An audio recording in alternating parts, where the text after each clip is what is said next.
Can you confirm with News Nation that you're running for president? Boy, that would be a nice confirmation. There'd be a lot of people that would be very upset about that. But I think you're going to be very happy. I think people are going to be very happy at what I do. I was going to do something last night, actually, that would have made the place really happy. And so we're doing it a few days later. And I think people are going to be very happy, very impressed. To your predecessor, who is about to launch another campaign. So how do you reassure them, if that is the reason for their questioning, that the former president will not return, or that his political movement, which is still very strong, will not once again take power in the United States? Well, we just have to demonstrate that he will not take power. In order to make America great and glorious again, I am tonight announcing my candidacy for President of the United States.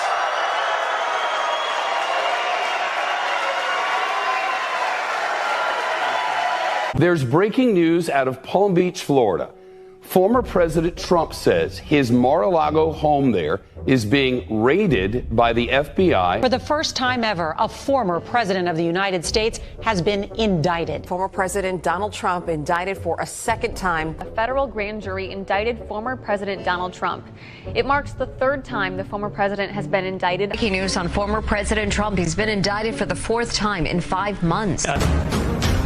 Breaking news, this is an image that will be in the history books. This is the mugshot of the 45th President of the United States. The optics of this is working to his advantage. Look. Breaking news from Colorado, where the state Supreme Court has just disqualified former President Donald Trump. Donald Trump found guilty on all 34 felony counts. The total initiative relative to what we're going to do with more Border Patrol and more asylum officers. I really don't know what he said at the end of that sentence. I don't think he knows what he said either. Take a look at what happened.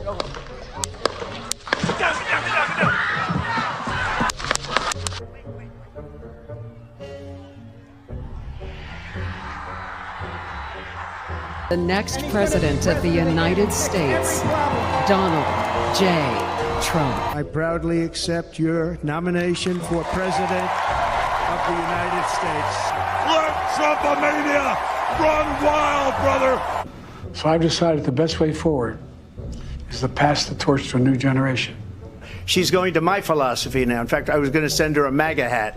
They're eating the dogs, the people that came in. They're eating the cats. Investigation underway after the second assassination attempt on former President Donald Trump.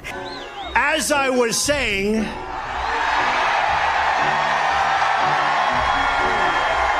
as you can see, I'm not just MAGA, I'm dark MAGA. Get in there.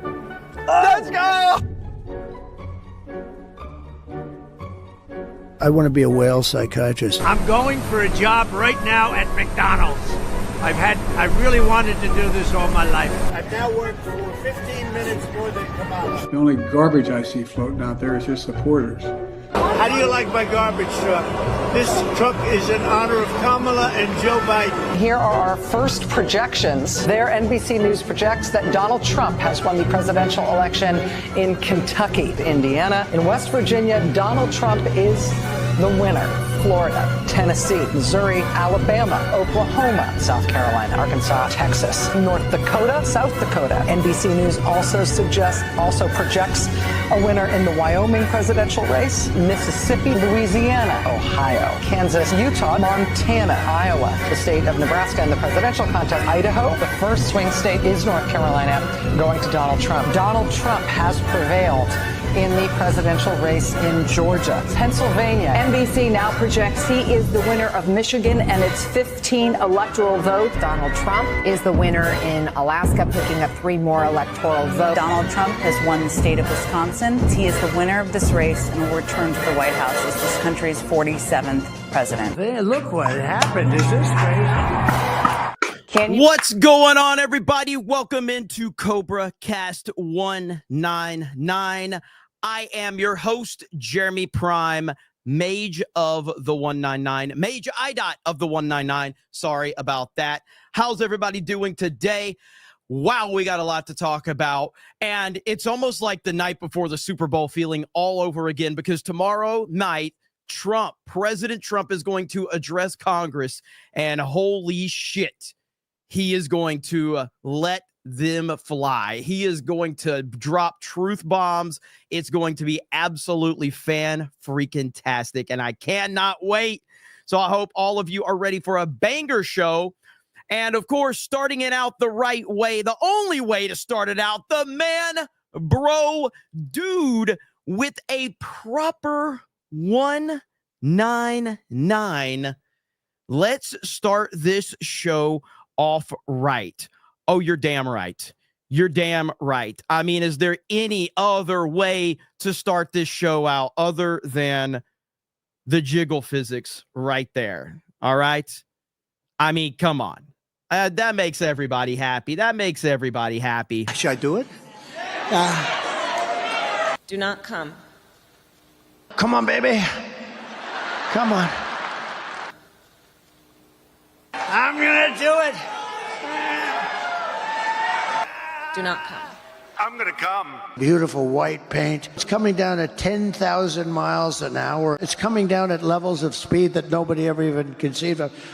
Where it's rough, but it's coming, and now it's turned around. It turns around, and it's coming, and it's gonna. I said, oh, because you see at that bottom, this section right here, that sucker's.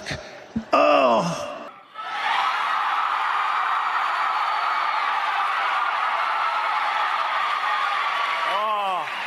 Let's go. Thank you, the man, bro, dude, for a proper 199. Also, we have a co-host tonight, ladies and gentlemen, none other than Cobra Commander. That's right, Cobra Commander. We're going to make Cobra Commander the most valuable person on all of YouTube. The only way you're going to have Cobra Commander holding your sign up is if you've shown the 199 some love, and Meta PC is the official sponsor of Geeks and Gamers Cobra Cast, the 199. So go over to Meta PC. We've got links in the chat right now. All right. And use the promo code 199. So there you go. This man right here, if you see him holding up something, that means that they have earned the respect. He could be holding up a Trump 2028 sign next week. Tomorrow. I don't know. He could be holding up a Hail the 199. He could be holding up a Cobra Cast. I don't know what he's going to be holding. Well, for the foreseeable future, he's holding up a Meta PC banner. But either way, that's our co-host right there. And thank you to Meta PC. Really appreciate them. And you're going to be hearing us talk about them a lot. So mods will be dropping links all night long. Okay, so we have a lot to get into. And one of the biggest news right now is that tomorrow night, Donald Trump, the 47th president of the United States of America and the greatest president of all time, will be addressing Congress. And it is going to be glorious. And this is what he says right here. Tomorrow night will be big. I will tell it like it is. I don't know what to expect from Trump tomorrow night. What I can tell you is we're going to be live here tomorrow covering it. Boy, oh boy, I can't wait. Elon Musk is also going to be in the House during Trump's joint address to Congress. Considering everything going on with Ukraine, with tariffs, with immigration, I expect fireworks tomorrow. I expect it to be, this could be just as big of a night as election night. This could be just as big of a night as inauguration. This is going to be absolutely insane. I don't know what Trump's going to do, but I guarantee you it won't be a quiet night, okay? It will not be a quiet night. And speaking of that, like, I want to go ahead and pull this video up right here because Glenn Beck actually dropped a really awesome video right here talking about everything with President Trump and what he's doing right now. And this is a really good video we're going to watch because everybody needs to hear it. Mike Hill says Pat McAfee bent the knee and apologized for insulting Canada, booing the national anthem at Elimination Chamber. Listen, he's done that before. He's backed off before. That doesn't surprise me. It's ridiculous for sure. Listen, I don't really get too caught up on, like, it's wrestling and it's fans being fans, but Canadians obviously have some deep-seated issues. But him apologizing is just, it's ridiculous. So, yeah, I don't respect that at all. Greg Kirby says, bro, I turned 50 March the 8th. As a Canadian, it makes me sick that people with TDS praise dictator Zelenskyy for standing up to Trump. Wait a minute. Me and you have the same birthday then. That's my birthday. So we have the same birthday. So happy birthday this Saturday, Greg Kirby. We have the same birthday, brother. Let's go. That's awesome, man. So, yep, we have the same birthday. The Grand Duke says, cheers, IDOTS199, and the mods, even Jessica, YouTube censoring chats. They often do it. They've done it to me on my own channel, which is crazy. Z-Herb says, Zelenskyy and Europe has really lost it. It feels like those people just want this war. I guess WEF needs it so they can buy up land and push the Z-Pods and make people eat Z-Bugs. Yeah, so here's what I'm thinking right now. I'm thinking that ultimately I said that the 2024 election was going to be defined by war because that was going to be their COVID. I guess that is the case, but maybe they just assumed that Trump couldn't be beat once they couldn't, kill him and they couldn't arrest him. So maybe they just accepted he's going to win and they wanted to wait. But now it just seems like they're dead set, like on war. This is what they want. They want war, and they want war to be blamed on Trump. Even though Trump is the only person wanting peace, they want to blame war on Trump. That's what they want. They want the history books to be told that World War III happened under Donald Trump. That is the plan here right now. That is exactly what I think the plan is. They want history books to say President Donald Trump was in office and he allowed World War III to happen.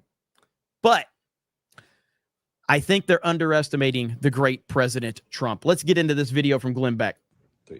All right, I want to show you a chalkboard or a whiteboard here on the 3D or 4D chess that President Trump is playing.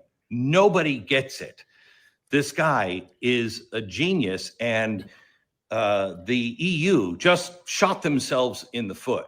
It'll work to America's advantage, I think, but you could have been a winner too as well. Let me show you. What are Trump's goals? Because he is marking everything off. He promised, I did that, did that, did that. Some of his goals: end the never-ending wars, put America first, reduce spending, reduce waste and corruption, tech and AI, and box China. Make sure we're still a superpower.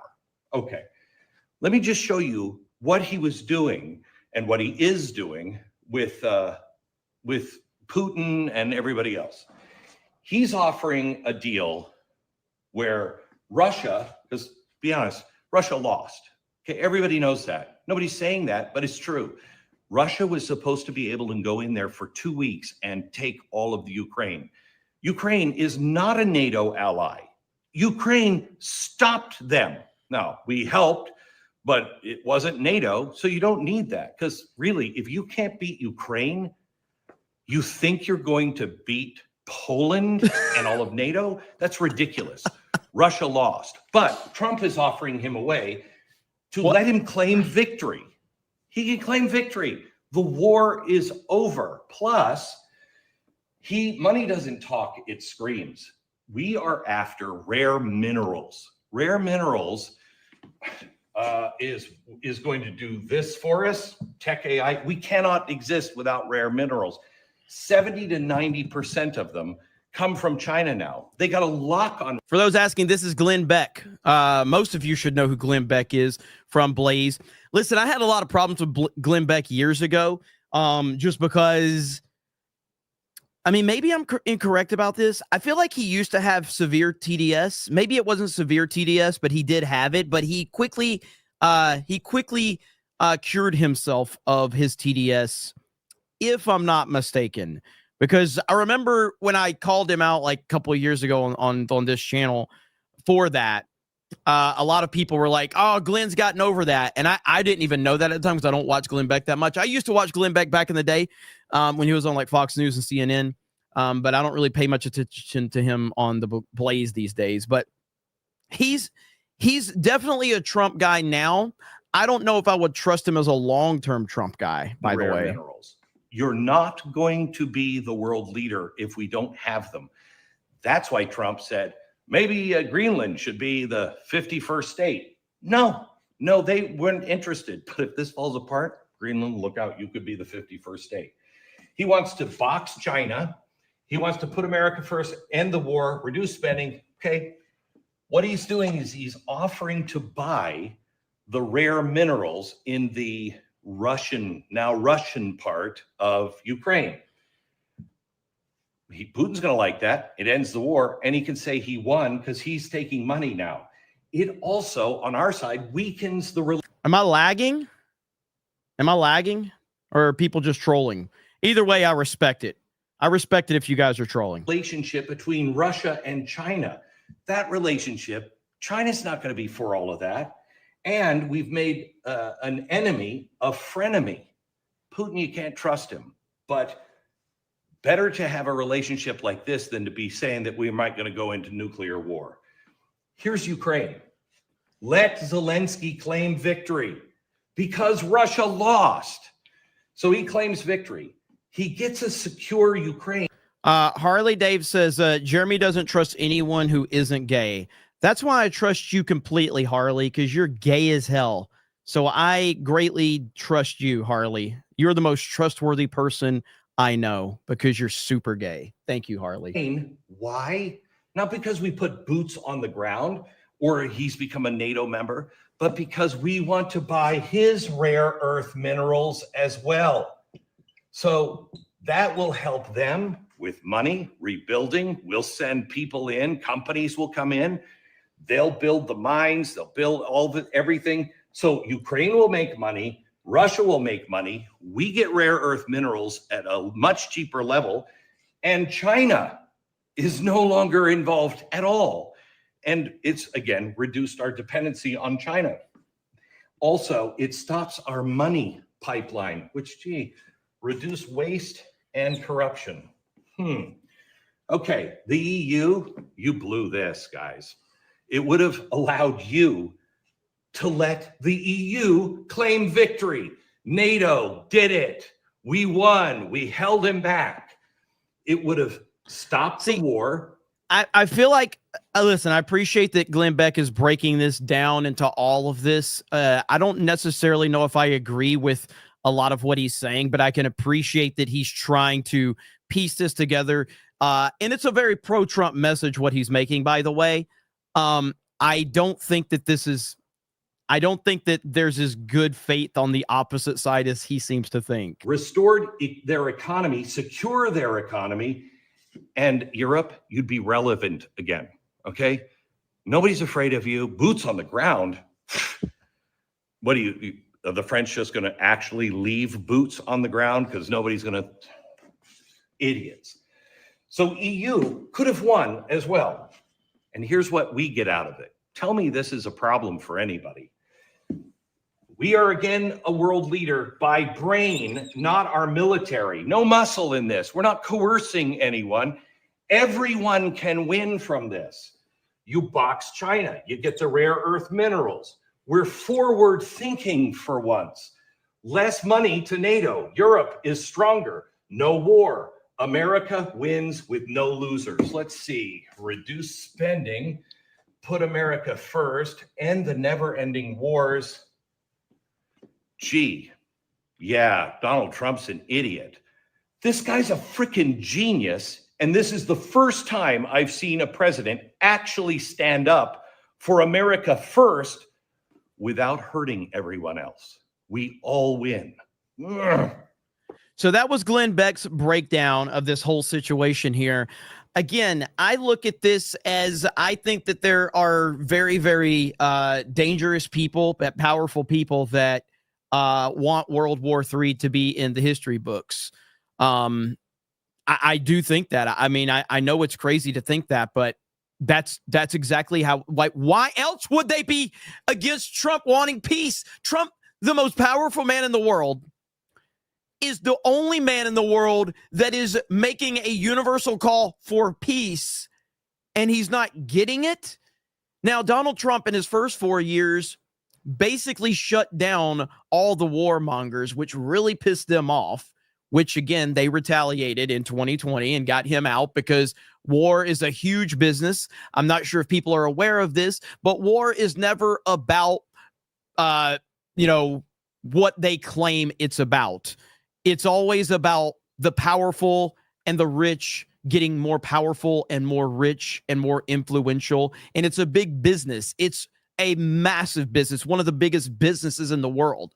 That's why George W. Bush stayed in power for all 8 years, because he was a war president. He was a warmonger. He surrounded himself with Condoleezza Rice and Donald Rumsfeld. And Dick Cheney essentially ran that whole administration, and it was all tied to Halliburton and oil and all of this other shit.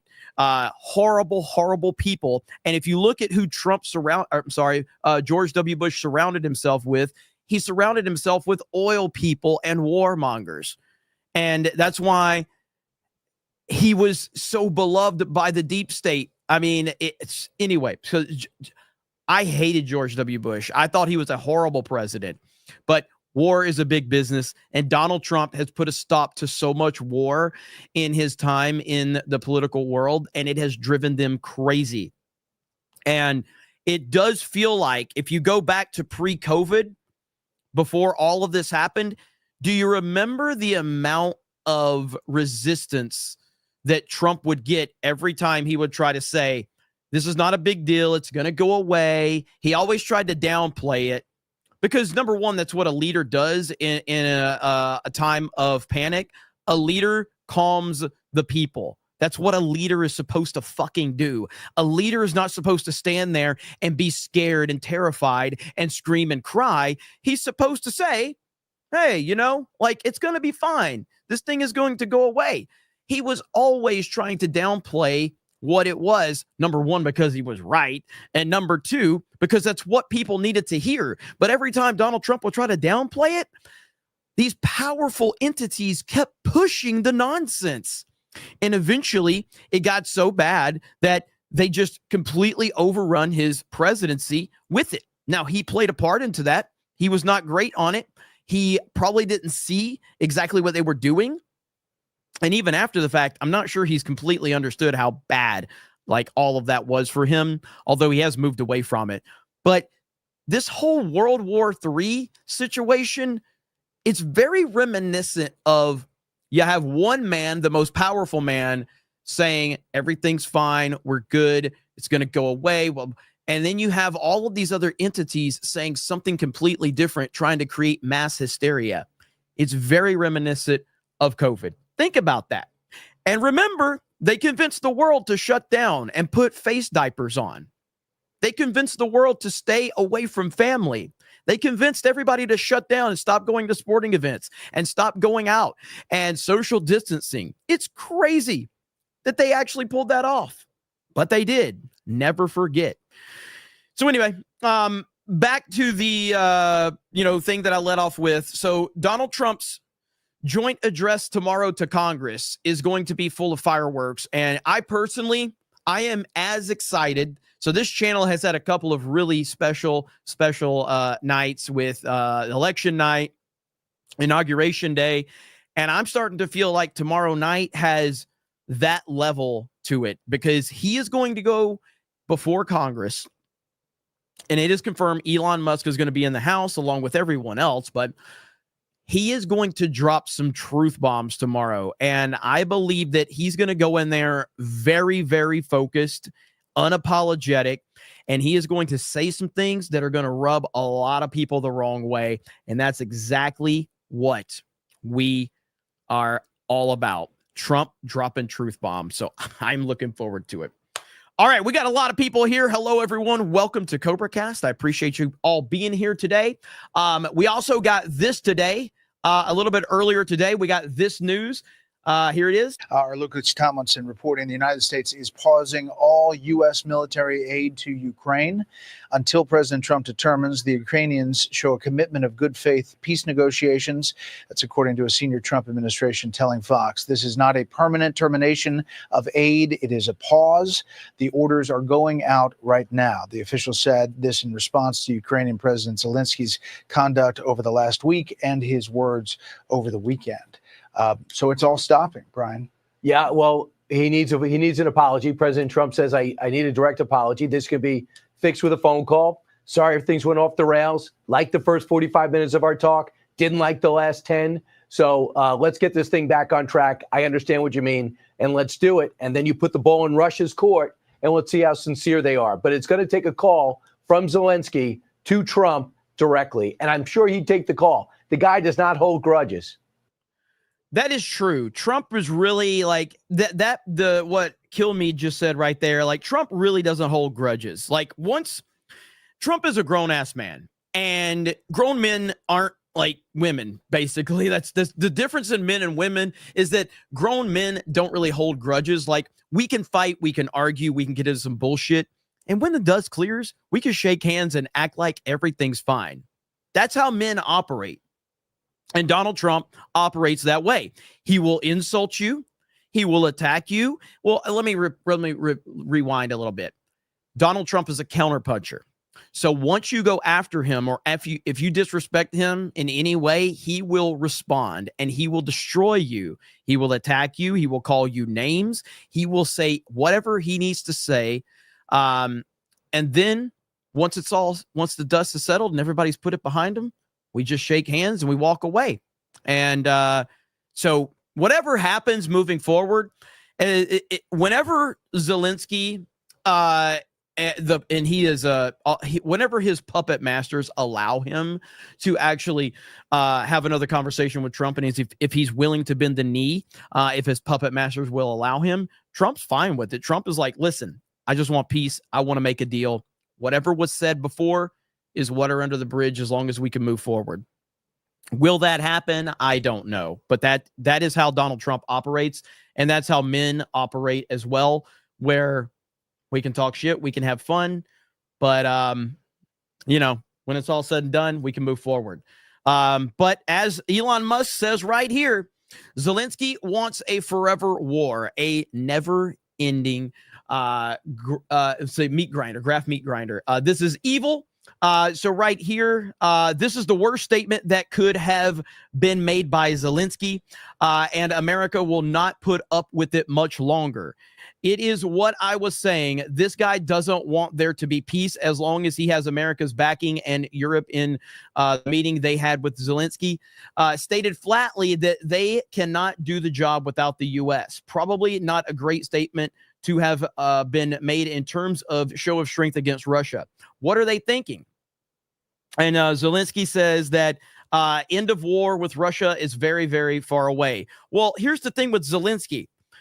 Zelensky, if he has no war, he's irrelevant.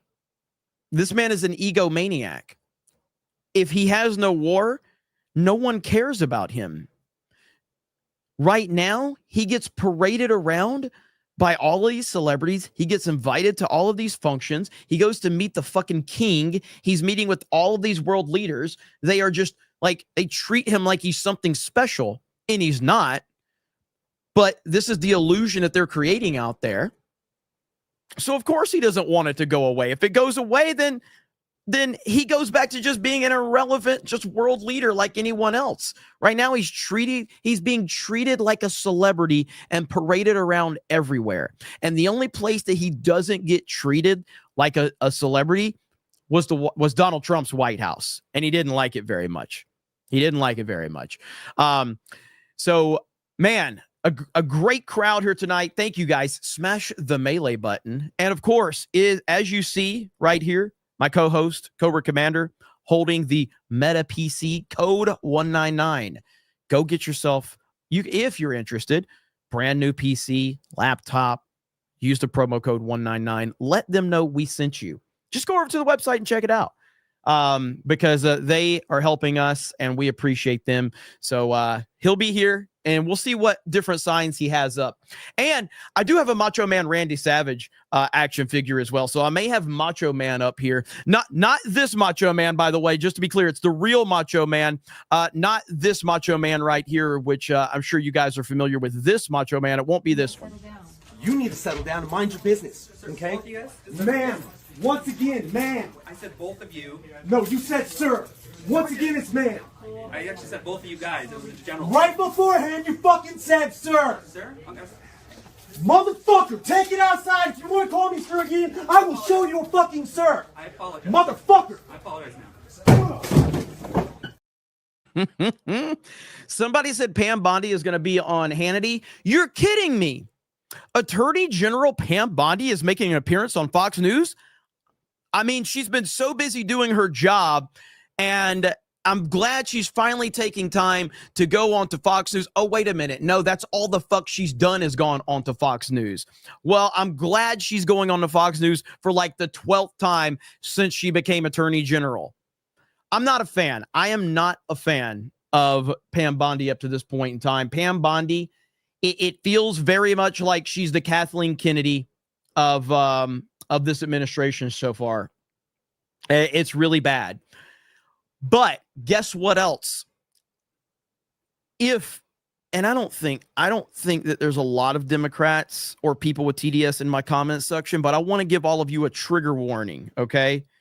If you are a Democrat and you have TDS, if you have pronouns in your bio, if you are a man and sits when he pees, if you don't know what a woman is, what I'm going to show you right now is going to trigger you. So I'm just giving you a fair warning, okay? What I'm going to show you will trigger you. Ladies and gentlemen, Donald Trump is more popular than he's ever been before. Let's go! All of the hate, all of the slander, all of the lies, all of the arrests, all of the indictments, all of it. And he's more popular than he's ever been before. His approval rating has now hit a 54%, which is the highest approval rating he has had to date. That has to really, really, really upset the Democrats. Whoo, woo. That's got to really upset them. And I mean, look, he's a young, vibrant man. I just feel like a young man. I'm so young. I can't believe it. I'm the youngest person. I am a young, vibrant man. I look at Joe. I don't know about him. I don't know. Macho man, yeah. He is a young, vibrant man, and he is more popular than ever before, which is going to upset a lot of people. And that's just the reality of the situation. If you're just tuning in, tomorrow night, Donald Trump is going to be giving a joint address to Congress, and it's going to be an all-timer, I believe. Donald Trump himself says tomorrow night will be big. I will tell it like it is. So he's already letting you know, when Donald Trump sets the stage like that, you better get ready. I will be covering it here live on this channel tomorrow night. So just get ready because it's going to be a banger. Now, I do have some very concerning news. And I'm not sure how we're going to deal with this because yeah, it's cool. You know, we got Trump, he's doing great. But ladies and gentlemen, Trump might be over because Tim Walz apparently is going to be running for president in 2028.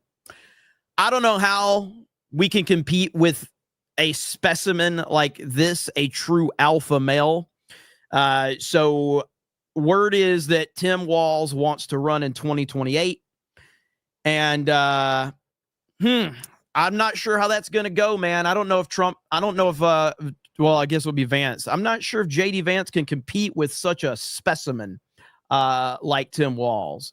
It really, really, really could be a bad situation for Donald Trump. Yeah, that's I kind of feel like that's one of those things where they float something out there to try to get like the feedback to kind of see Like, oh, what does this mean? What does this mean? Like, what type of what's the reception to this? And when they float the idea of Tim Walz becoming president or the Democratic nominee, it doesn't go over very well. And in fact, and I saw this clip the other day, I did not bookmark it, but there was a clip that really does put it into perspective. The Democratic Party is in really bad shape because, let me see. It was Stephen A. Smith. He was on, I think it was Fox News, and they were asking him about his, like, him being a person that was on the front runner for Democratic nominee. And he said it very clearly, and it's 100% like accurate. The fact that Stephen A. Smith is being considered just shows you how bad things are for the Democrats right now. I mean, you have to be kidding me. Like, and I've said this, like, I don't think Stephen A. is a good nominee or a person that would be good, but based on the current Democratic Party, absolutely. This dude would crush the Democrats, and he would get crushed in the primary, or he would get crushed in the general by J.D. Vance. But the Democrats have nobody. Who do they have? Tell me right now. Shapiro's the only guy that the Democrats have. Shapiro is it. He's the only one. Outside of that, who do the Democrats have? They literally have nobody. Nobody at all. Right here. I think this is the clip I'm looking for. Here we go. Last comment would be this. I think the fact that I am a candidate for the presidency of the United States of America, according to the polling for the Democratic Party, is the most clear-cut evidence of how pathetic of a state of affairs that exists within the Democratic Party today. I have no business being on that list whatsoever. I am not qualified, but it just shows how pathetic things are at this particular moment in time. He's right. He's 100% right. And I appreciate that he said it like that, because it's so true, man. Like, he doesn't belong. Like, the fact that he's his name is relevant within the top contenders for the nomination in 2028. And that just shows you just how bad of a shape the Democratic Party is in. They are screwed. Oh my goodness. Is this a new clip from J.D. Vance? What is this? Let's see. You're exactly right, Sean. When the Ukrainians came to Washington on Friday, it was supposed to be ceremonial. You know, there had been some public back and forth, some disagreements, some words spoken in public. And the president was like, let's have this moment. We give some credit to the brave Ukrainian fighters. And of course, it's a very brave army that they have there in Ukraine. Let's sign this minerals deal, which importantly does two things. It allows the American people to get some of their money back, but it also shows the Ukrainian people that America has a long-term investment in their sovereignty. You do those things, we'll sign this thing, we'll have a rah-rah moment, and then we'll get to the tough talk of negotiating peace. We couldn't even get the Ukrainians to a point where they could talk about the peaceful settlement. And look, in some ways, Sean, I get it. I get the frustration. I get the rage. It's their country. Of course, it's not our country. But you've got to accept, cooler heads have got to prevail. This thing cannot go on forever. This is the important point. I'd say this to our, of course, most importantly, the Americans who are watching, but people all over the world. When you talk to leaders in private, whether they're Ukrainian or European, when you talk to people in private, they will tell you this cannot go on forever.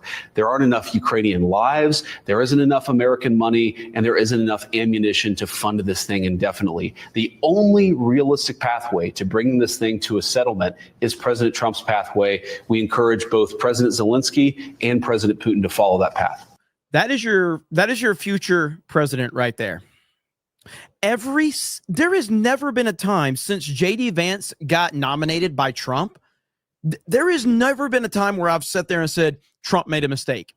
Every time I hear J.D. Vance, I like J.D. Vance even more.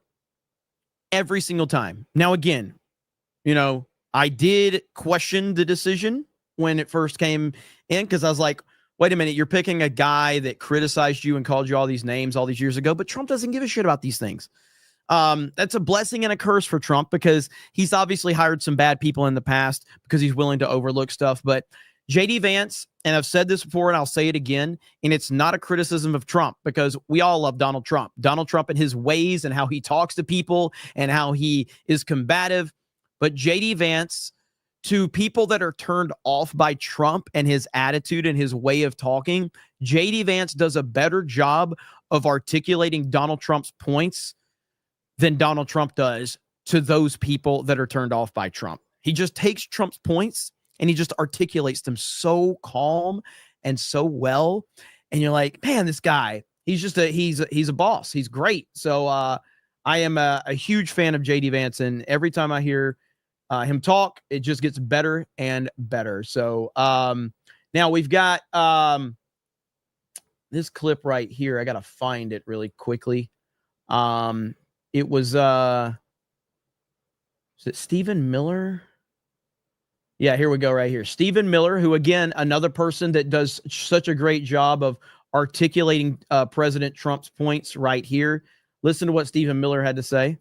Well, all I can say is that President Trump is the greatest orator we've ever had in the Oval Office. Every time he's done one of these addresses, Americans have been overwhelmingly blown away, excited, thrilled. And it's an opportunity for President Trump, as only he can, to lay out the last month of record-setting, record-breaking, unprecedented achievements and accomplishments that have made this opening to the presidency the most successful opening to any presidency that we've ever seen in American history. And it is the most successful opening to any presidency in history. Think about that. Do we have a few issues? Absolutely. You know, I've got the Pam Bondi thing. I'm not liking what I'm seeing from Pam Bondi up to this point. The whole situation with the Epstein files and the way that was handled that can't go away. Like, that criticism can't go away. We have to keep the pressure up on her. That was a disaster, and how that was presented. I have no problem with the fact that this is going to take time and this is a delicate issue. I have a problem that she went on Fox fucking News the night before, and when Jesse Waters asked her about it, she said, yeah, they're sitting on my desk. And she had even said that a week in advance or a week prior. Yeah, they're sitting on my desk. And then, of course, the next day, you give a bunch of influencers binders, empty binders, to go out there and make them look like idiots. And by the way, I don't necessarily blame the influencers because they didn't know what they were getting into. They had no idea. They all looked stupid, but they didn't really know. But it's her. It's on her. Her doing that is really incompetent. It was really bad. And, so the pressure is going to have to stay on her as we continue to follow that situation for sure. So there is a JD Vance interview scheduled on the Fox News channel in 15 minutes. Looks like. Okay. So I guess we're going to check that out when that is able to drop. Let's see. Harley Dave, after I responded to this one, said, I trust you more than anybody because you're gay, Harley Dave. He drops another 20 and says, hello, gay boy. What up, Harley Dave? Max K says, Beck is so wrong it hurts. Russia won in the first 72 hours. They liberated the 3 border territories who voted on intentionally overseeing elections to secede from their own nations. Saying Russia lost is lefty cope. Yeah, I saw a lot of people were going off on Glenn Beck about that one. Mr. Zero says Jeremy and Harley sitting in a tree. I can't say that one. I say it in IRL every day. First comes WUB, then comes Mawage, then comes Gay Boys, and the Snake Pit. Good Lord, Carriage. Jeez. Eric Heffelfinger for 10 says, war does not end because we figure out who is the moral side. It ends when someone is destroyed or everyone gives up for peace. Too many people think yelling about morality will end it. No, well, again, war is, the bottom line is the people that historically, and I'm just saying historically, the people that have been in charge of war, getting war started and ending war are the warmongers. War starts because they want war to start. That's historically how it's been. Donald Trump proved in his first term that if the leader of the United States doesn't want war, we're not going to get into war. Now he's facing a whole different ball game because he's already shown them that he's not going to go to war. So now they're going to try to force him into war by all of these other avenues. It's crazy, man. Harley Dave says, Jeremy, it may be time to bring back the George Carlin skit. It's all one big club. By the way, sending super chats on iOS is a total nightmare. I hear you, brother. But you did drop 10 gifted memberships. Let's freaking go. Yeah, I mean, thank you, Harley Dave. I appreciate it, brother. I mean, ultimately, like, going back, I saw someone said it too. Pam Bondi is what happens when you send a woman to do a man's job. And Matt Gaetz was Donald Trump's pick. And, of course, the rhinos made it very clear that they were not going to approve Matt Gaetz. So that's essentially what we're getting right now, you know? So you don't have to like it, but it's the truth. It's the absolute truth. Norm Alman says the Dems are pinning their hopes on celebrities, but forget that no one cares about celebrities anymore. It is true. It is true. Benjamin says, would Bob Iger be stupid and take the opportunity to run in 2028? Honestly, I don't think that's first of all, how old is Bob Iger? I know he's got to be in his 70s. I know that Bob Iger wanted to position himself potentially to run for office. I don't know if he's kind of past that mark or not, but Bob Iger is a politician, and Bob Iger 100% would want to. He's 74. I mean, that's not too old in today's I mean, Bernie Sanders is like 947 and he's still bouncing around. Let's see. Normal Man says Europe is acting like the kid in school with the big, scary older brother. They think they can get away with their provocations because the U.S. will back them. Well, that's kind of how Canada's acted too for the longest because, of course, you know, United States is there and United States is going to protect them. That's how they've always operated. Let me see. 50. How do you say it? Sadakar, 7th Legion. What's up? I've been following you for many years, mate. I know, and I always question how to say your name every fucking time. Name may sound familiar. I've seen you forever. 2 things. Kind of bored with the gay thing. They know you're happily married. And yeah, well, listen. The ring apparently doesn't say it enough. But I am happily married to a beautiful woman. Also, best stream I ever seen was the car video when you and Gary meet up. Star. So the bottom line is I don't talk about when I first started streaming back in the day on Geeks and Gamers. I learned very quickly don't talk about my personal life because I did, and that's never a good idea. So I would much rather the internet just call me gay than know anything about my family because I'm very protective of my family. And I think that's how the whole thing about social media is that, and I've talked about this before, social media, the more people project how great and wonderful their life is on social media, the more miserable they are most of the time. I don't have to project how happy I am in life on social media. My life is my life, and I keep it very private because I think that's what any true family man would want to do with his family. You know, I did bring my daughter to the most recent fan meetup, and it was the first time that she had ever been, and she was very overwhelmed. She did not she knows how big the following is. She was very overwhelmed. I don't think she's going to be coming back to me. Not that she had a bad experience. She had a great experience, but she was like, that was a lot. And I'm like, it was a lot. So yeah. And a lot of people met her. And, you know, got to interact with her, but she was like, I got to see it. It was awesome.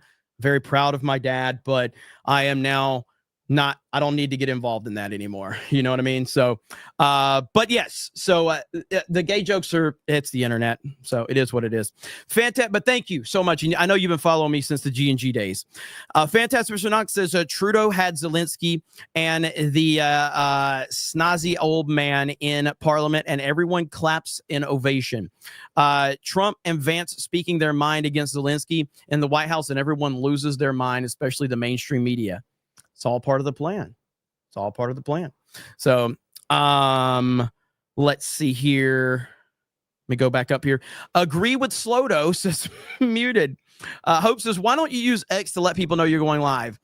I guess I probably should. The reason I've stopped going live on Twitter is because they jack up the view count, and it's not accurate. It's not concurrent viewers, it's total viewers. And so it just bothered me from that perspective because I couldn't tell, like it skews your numbers internally, like on StreamYards and stuff like that. But I should probably at least make posts, you know. A little secret for me and from like Twitter is good for information for me historically, just posting about your videos. The bottom line is this, and Twitter, Facebook, Instagram, any other site, including YouTube, the goal for those platforms is to keep you on those platforms. So that's why when you post a YouTube link on Twitter, that's why you're going to get significantly lower interactions on those links, because the point of those platforms is to keep you on the platform.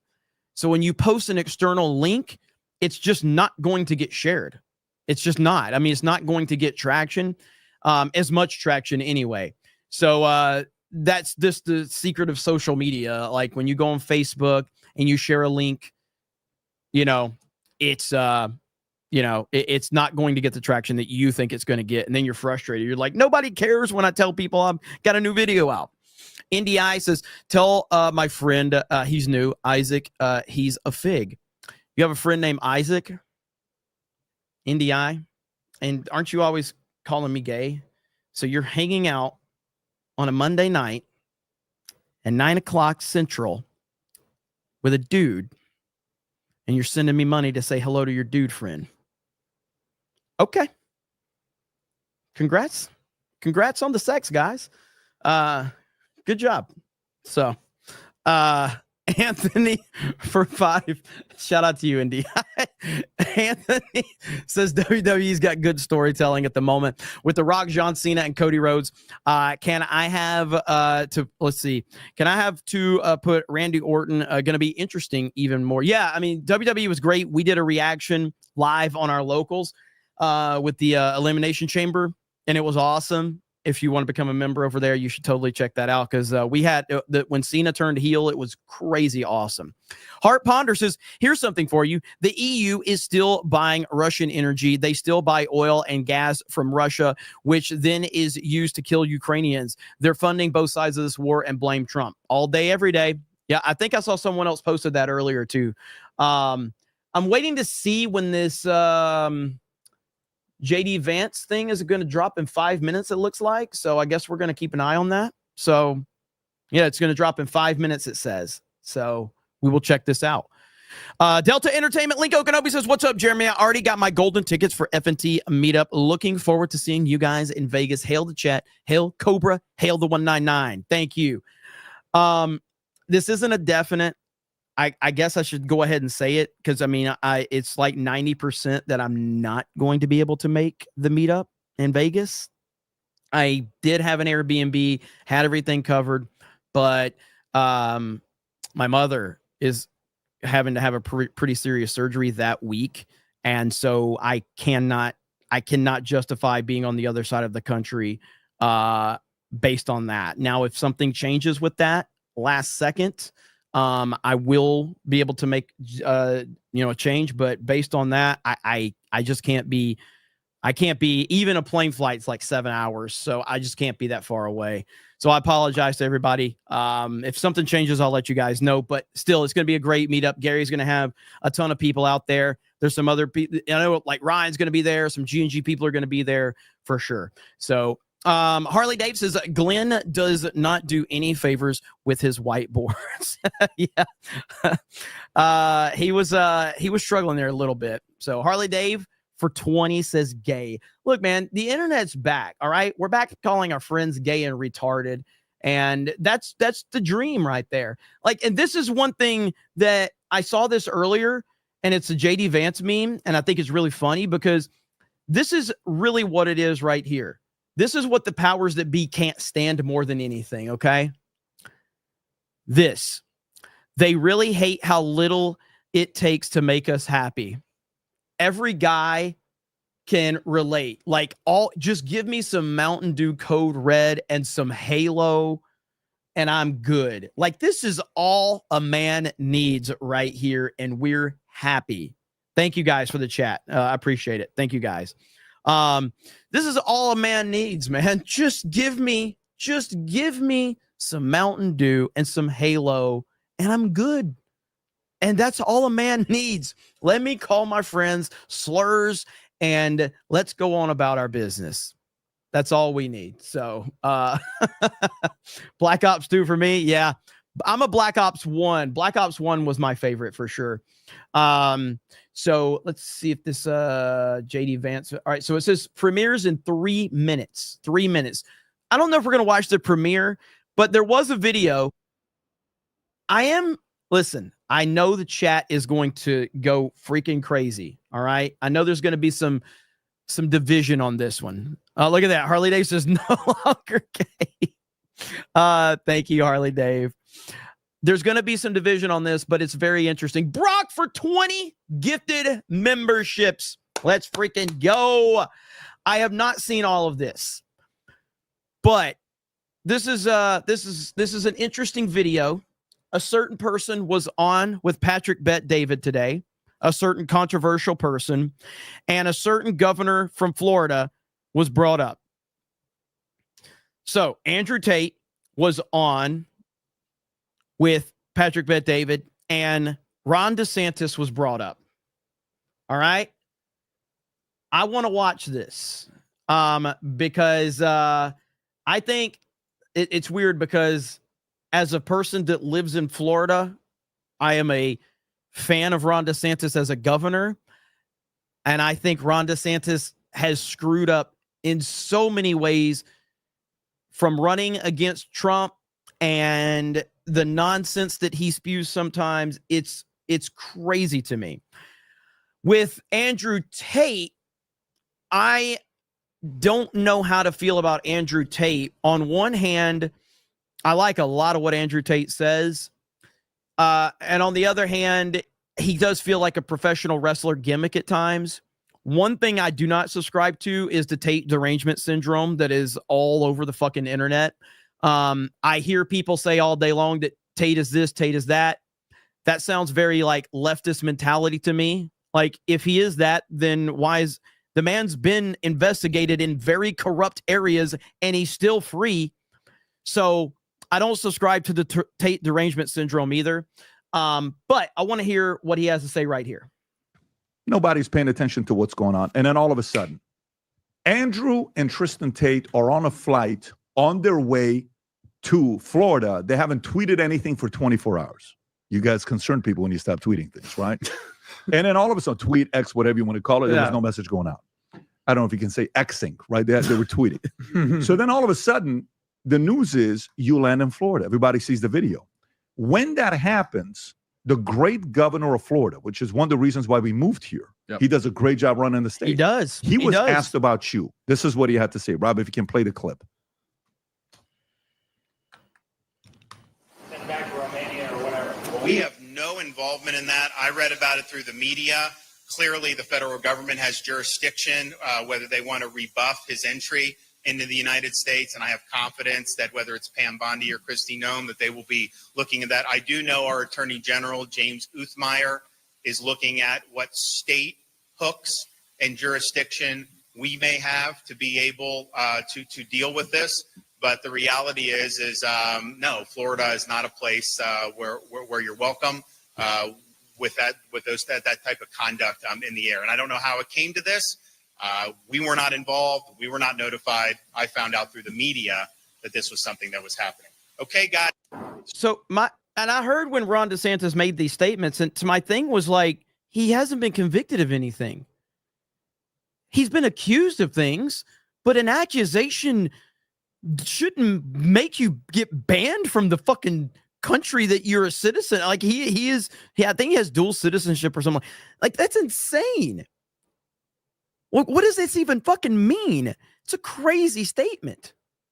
So he says you're not welcome. Now, President Trump was asked the same question. This was his reaction, and I'm just going to turn it over to you after this. The federal government has jurisdiction. Whether Can you they turn off the other one, Rob? Just close it up. Yeah, there you go. Go for it. Tate landed in Florida today on a private jet after being released from custody in Romania. They are accused rapists, human traffickers, not thought of as good people in many circles. Did your administration pressure the Romanian government to release them? And if so, why? I know nothing about that. I don't know. You're saying he's on a plane right now? He's back. They already did. Yeah, I just know nothing about it. We'll check it out. We'll let you know. Andrew and So that's a perfect way to answer it from Trump's perspective, because first of all, it's the media trying to twist things up. And secondly, Trump did what a person should do in that situation. Like, I'm not sure. I'll look into it, I guess. That's it. You got the governor says Florida is not a place where you belong or welcome to. President Trump says he doesn't know anything about it. How were you allowed to come to the States and leave Romania? You know what's interesting? Trump is such a boss. Trump is such a boss. His answer is, he is such a gangster. Don't know. I don't know anything about it. I don't know. That's the correct answer to most things. This is some life advice to everybody at home. 99% of the time, if you're asked a question as a man, the correct answer is, I don't know. I don't know. So I like Trump's answer. As for Ron, I'm a little bit disappointed, I'll be honest. I've never said anything bad about him. I didn't know much about him. I was a fan of his. I heard that Florida was a great state. I know he did well under COVID. I knew nothing about the guy. But it turns out when he was pressured, he instantly caved to the pressure. And we have to have a long conversation about why I agree. The liberals and why Soros and why these wrap-up smears, why they use the media to do what they do. Because what they try and do is isolate somebody. So they're afraid to be, so people are afraid to represent them or stand by them or stick up for due process. I don't know why Ron's answer wasn't, he has an American passport. The judicial system in Romania, which I know absolutely nothing about, decided to let him fly. And he's flown to his home country. As far as we're concerned, he's broken no laws. Instead, what he did was say, we're going to get our attorney general to try and find some laws he's broken and wreck this man who's done nothing inside of the United States ever. Isn't the whole point of democracy innocent until proven guilty? I've yet to even have a trial, let alone a conviction. I've never even been tried. After 3 years, I've never been to trial. All those times I'm walking in and out of court, I've never had a trial. And communism, as we've understood it and tried very hard to fight against for so long, the basic premise is that you find the man and then find the crime. Is that not exactly what Ron DeSantis just promised to all of his constituents? It's not, we've seen a crime, let's find the perpetrator. It's, we found a man, let's see if we can find a crime to pin on this man. He's 100% right. Like, this is what bothers me. If Tate is guilty of something, then show the evidence, put him on trial, convict him, whatever. But DeSantis is like, act like, oh, people on social media are mad about Andrew Tate. Well, then we can't allow him in the country. What? That makes no sense.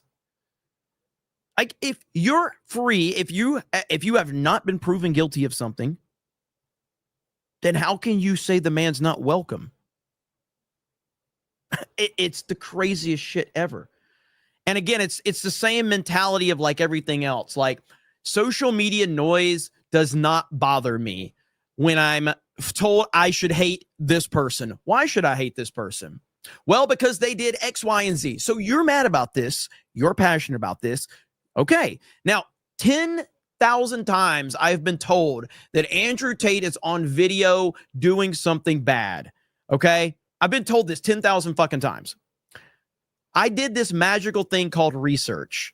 Now, based on the information that's out there, this damning evidence of him beating up a girlfriend, Based on the information, the girl in the video, multiple times has come out and said that was consensual between myself and Andrew. That was a consensual act. Why are you upset then? There's no victim. It's crazy to me. So then I hear people say, well, Andrew Tate talked all this shit. And he did. He talked a lot of shit and a lot of cringy shit. That doesn't mean he should be arrested. Talking shit does not mean you should be arrested. Because I was told once upon a time that a wise man once said, they like it. They let you grab them by the pussy. And because that man was on tape, a lot of leftists and a lot of Democrats said that man should be locked away forever. He was talking shit. He was being a dude. It's what dudes do. And somebody's like, wasn't she 15? I don't fucking know. I don't know. I don't know how old anybody was based on the accusations or anything. I don't know. So why am I supposed to be outraged? I don't understand why I'm supposed to hate Tate. Other than the fact that I think that he has a professional wrestler gimmick and he plays it up, which is not a bad thing. It's not necessarily my thing. It's the same thing like the Dr. Disrespect gimmick. That's what I feel he's playing up. The Dr. Disrespect gimmick, he's playing a gimmick. And that's fine. People play gimmicks. It's what we do. Like, fine. It doesn't work for me. I don't like seeing that aspect of it.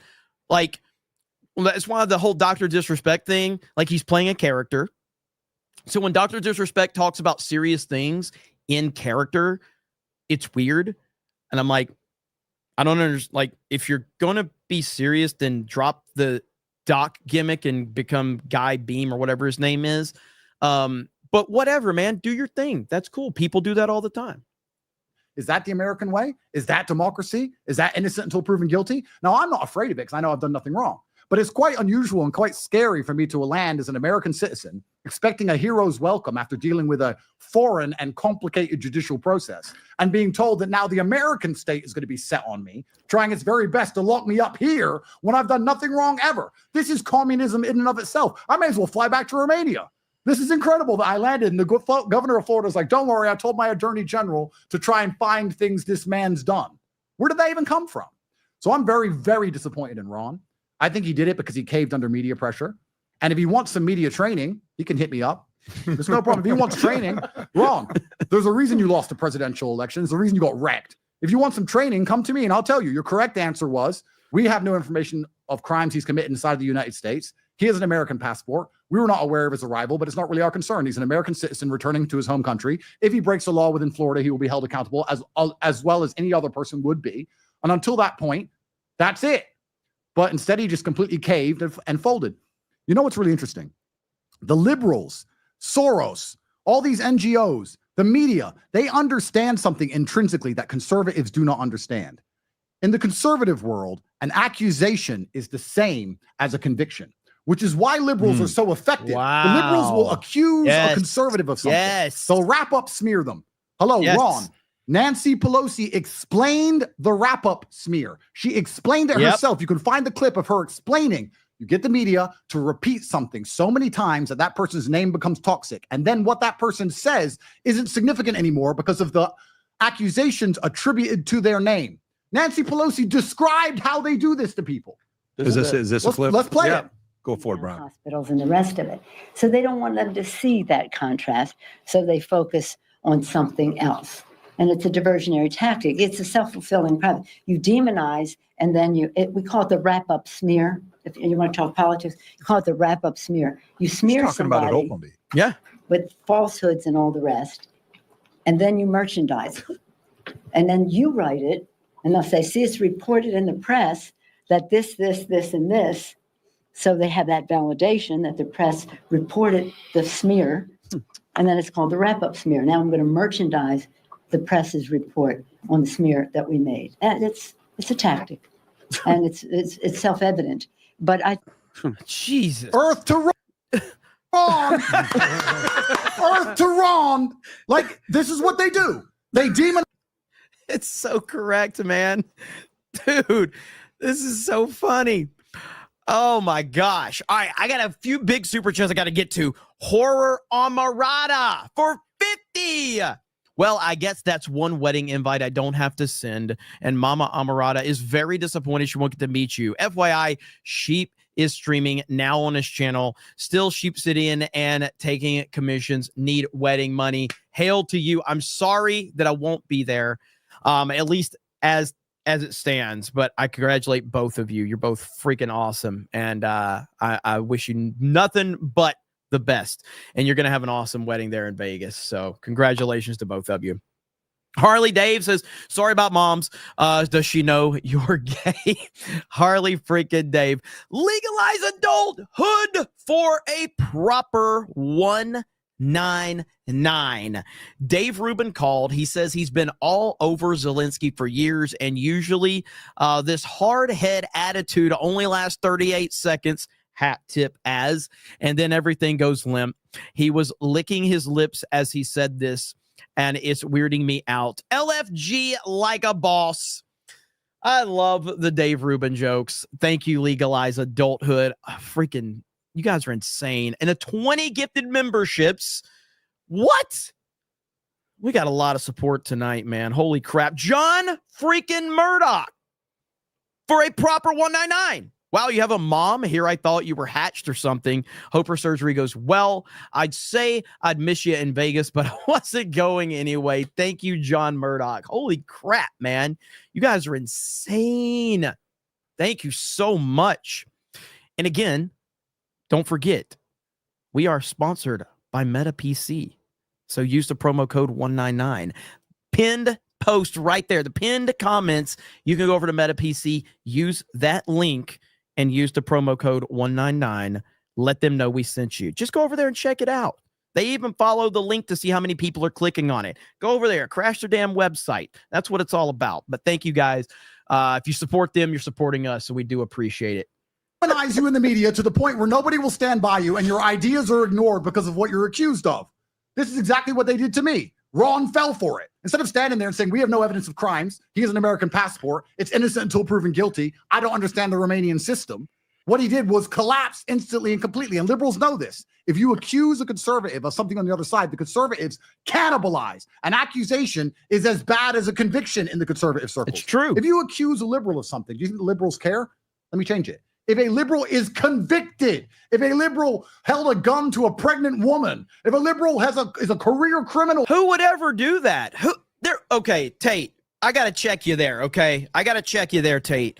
All right, you're telling me that Democrats would celebrate if a man, let's just say this man was a drug addict. You're telling me Democrats would celebrate a drug addict male that potentially pointed a gun at a pregnant woman's belly. You're telling me that the Democrats would celebrate. So you're telling me that they would build statues. You're telling me that Jacob Fry, Minnesota mayor, you're telling me that that guy would take time away from his cringe gay dancing to cry during the funeral of George Floyd.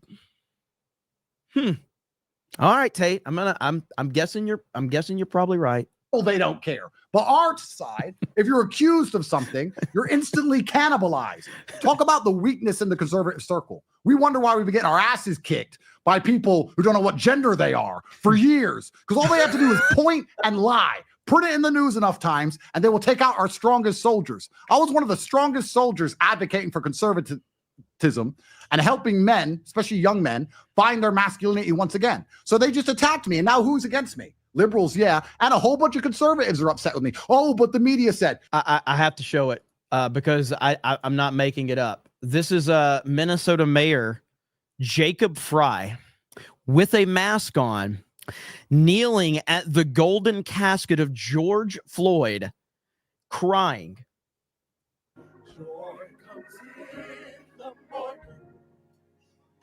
Troubles, they don't last always.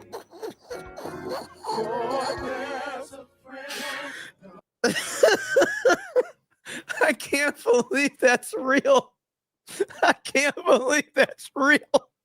It's real. He's crying. He's crying at Sean. Holy shit, man. What are we fucking doing? Holy. The media said, have you not been through COVID? Do you not remember what the media said about Trump? Hello, Nancy Pelosi just told you what they do, Ron. And he sat there and completely collapsed. I'm not offended, personally, and I'm not afraid of his AG because I've done nothing wrong. And if you want to put me in jail in America, I'm not afraid of that either because I've just accepted my fate. I'm public enemy number one. However, I actually truly see this. And Ron, this is not an insult. That was a competency test you failed. You failed a competency test as a leader. Trump didn't. They asked Trump questions and he answered like a gangster. He answered like a man should answer. I don't know because he doesn't know. He doesn't know the details of the Romanian system. He's not read my bullshit indictment. He's never spoken to me. He doesn't know. That's a correct professional answer. You guys have never spoken. I've never spoken to Donald Trump. So how were you able to come to the States? I heard stories. One of them was, sorry for your loss of your grandmother. Yep. I heard the news. And, where one part of the story is that they allowed you to come here for the loss of your family, that you're here. Another one is you're visiting because now you can. But which one is it? What's the reason why I'll tell you why. Please. I'll tell you why. But I'm going to finish that point. When you do not know something, the most masculine thing you can say is, I don't know. Trump's like, I don't know. I don't know the details. I don't know. I'll look into it. Instead, Ron knew nothing and collapsed. So Ron failed a basic competency test. He's so right. That's what I believe. I don't care what he said. I'm not scared of his AG. He failed a competency test. That's his problem and his burden. So that's my view on Ron. He is so right, dude. Say what you want about Tate. The dude is smart. The dude is sharp. And he makes a lot of sense. Like, holy crap. But one thing I want to qualify this. You just made a commitment to helping him out with marketing if he says yes. If he pays me. You're open to it. Look, okay. Look, I like money. If he'll pay me, I'll teach him how to deal with the media because clearly he failed. But all I'm saying is if you commit to it, they may get a call for 2028. Just be ready for that. But absolutely. Yeah. So if he can afford me, I'm very famous and I'm very important. So if he can afford me, if Ron can afford me, I'll help him out and I'll let him know the reason he failed because especially, and this is extremely important, and I don't think people actually understand how much subconscious judging that they go through all of the time. When you walk into a room, you're subconsciously judged all of the time. Right. And small little failures like that, even the people who hate me, even the people who dislike me and are happy he said something negative against me, if you're going to collapse in the face of the ABC or NBC and people who do nothing but lie and start splouting garbage which you know nothing about, how are you going to stand in front of Putin? How are you going to stand in front of Xi? Like, you failed a competency test. And this is what I said about Ron DeSantis. He is the perfect example of a big fish in a small pond. He's fantastic as the Florida governor. He's amazing. He's been great. There's a lot of people that don't like Ron DeSantis that are Trump supporters that are trying to tell you that DeSantis has not been a good Florida governor. He's been a phenomenal Florida governor. He's been great. No bullshit. Like, there's no bullshit about that. He has been a great governor, but he's a big fish in a small pond. The moment that he steps out of his pond, he looks like an absolute retard. And that's the joke of his campaign. He had all of this momentum for his presidential campaign that he should have never, ever, ever started in the first place. That was his first mistake. A lack of self-awareness at that point in time. Should have never, ever even thought about running against Trump. And if he would have never thought about running against Trump, he'd probably be vice president today. But he's too stupid. And he got too arrogant, and he listened to a lot of rhinos try to gas him up. And I think that he was told that Trump was going to face so much legal problems that he was going to be the front runner. Trump was going to be taken out, and you're going to be the front runner. It didn't fucking work out, did it, Ron? I don't believe he's fit to run a country anymore. Thank God he's not president. That's what I think after I saw that. I'm not scared of what he said. I just literally think he failed a competency test. Back at it again with the best app. That was good. That was good. Tate is really entertaining for sure. I enjoyed hearing him crush Ron DeSantis. Okay, we do have this exclusive interview with JD Vance. We're going to get to this one in just a minute.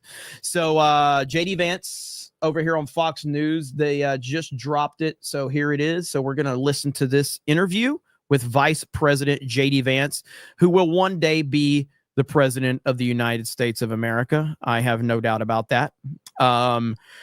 Let's see here. We've got a 50 from Tommy. Says, sorry for your mom, brother. Hope she's all right and healthy. A man's never too old for their mom. Never outgrows it being their mom's son. Enjoy a meal on me. Thank you, bro. I appreciate it. I think she's going to be fine. It's obviously, anytime you go under, with surgery, it's a concern, but should be A-okay. But I appreciate it, man. I appreciate it. Mr. Friendly for $19.99 says, nice stream, bro. Thanks for being based. Hey, thank you. I appreciate it. I'm glad you guys are enjoying what we're doing here. JD says, it seems like overnight we went from Dems saying Trump will start World War III to now being mad that Trump won't start World War III. Can't wait to hear Trump lay it down tomorrow. Honestly, this is exactly what it's about. This is what Democrats do. They don't.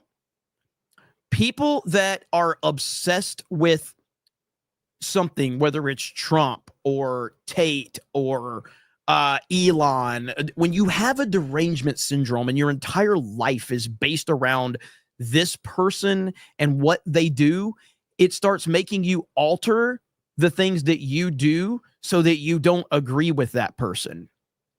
It happens all the time. It happens all the time. And that's what this is like. You can't be mad at Trump for wanting peace. So they're trying to figure out another way to be mad at him. Trump wants peace. He wants people to stop dying. And they have to figure out how to make that seem like he's a bad guy. It's wild.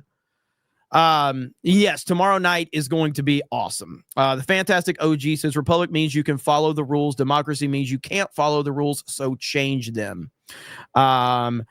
Let's see here. Thank you for the 10. I greatly appreciate that. BC Man says, all hail Jeremy. Fantastic. Mr. Knox says, so the big three EU countries are adamant to sending boots on the ground for Ukraine, despite facing bankruptcy, their respective countries. I say, let them. Let them make their own bed, man. I'm fine with it. Let them do whatever the hell they want. I mean, as I said, if you want to stand with Ukraine, go stand with them. Stand with them all day long. You can stand with Ukraine. You can give them all your money. You can put the Blockbuster video flag in your bio. I don't have a problem with that. It's a matter of, like, the idea of the Democrats and the left is that they think when they say something on social media that you have to do what they say. And this was an argument I got into the other day with, somebody who was wanting me to call out Grums, who's in the whole gaming sphere. And I've had interactions with Grums. I like Grums. But they're like, you got to call him out. Why do I have to call him out? Well, because he's doing this bad thing. Then why don't you call him out? Why do I have to call him out? I don't even know anything about what's going on with that. But if he's doing something bad, by all means, make a ton of videos on him and expose him. I have no problem with that. But just because you're upset about it doesn't mean I have to call it out. I don't even know anything about it. So, and so then he's like, they're mad. They're like, and it's like this weird kind of dynamic. But people like that demand that you be upset about the thing that they are upset about. Spoiler alert, I spend a lot of time being upset about a lot of shit online. So I don't have time to be upset about what you're upset either, so I'll be upset about what I want to be upset about. But here's how those people act. Here is the Ukraine people. Liberal men after a long day of standing with Ukraine. That's right there. This is a liberal man after a long day of standing with Ukraine. Yep, there you go. That's what they do. That's what they do. They're like, I stood with Ukraine. I put it in my bio. I called people mean for not supporting Ukraine. And now I'm going to put my lipstick on and I'm going to sit around and think about all the dangers and the horrors of how Donald Trump is the most evil person in the world. So Taker says, Jeremy, I saw on Facebook, saw someone call Trump in what is it? I don't even know how to say that word. I wouldn't say Zelenskyy is a gold digger, but he ain't messing with Sleepy Joe. Well, I haven't gotten on Facebook in a long time, except for Facebook Messenger. I do use Facebook Messenger, but I hate Facebook. Is Facebook still censor heavy like it used to be? Is it censor heavy? Because we have like this Geeks and Gamers Facebook group that I don't have anything to do with. Like, it's there for fans of Geeks and Gamers, but every time I would turn around, like, I would get like notifications on my phone that like Facebook has removed more content from this group for disinformation or something like that. And I'm like, fuck Facebook, man. I used to be on Facebook a long time, a long time ago, back before like the Trump presidency, but I can't do it anymore, man. I hate it. That's right. We did get a couple of proper 199s, didn't we, Laughing Man? All right, Laughing Man called me out. So we got some proper 199s, so we have to celebrate with those proper 199s. And everybody likes a proper 199. I think so. All right, don't we? Everybody likes a proper 199, right? So Sydney Sweeney's here to help celebrate. Should I do it? Do not come. I'm going to do it. Do not come. I'm going to come.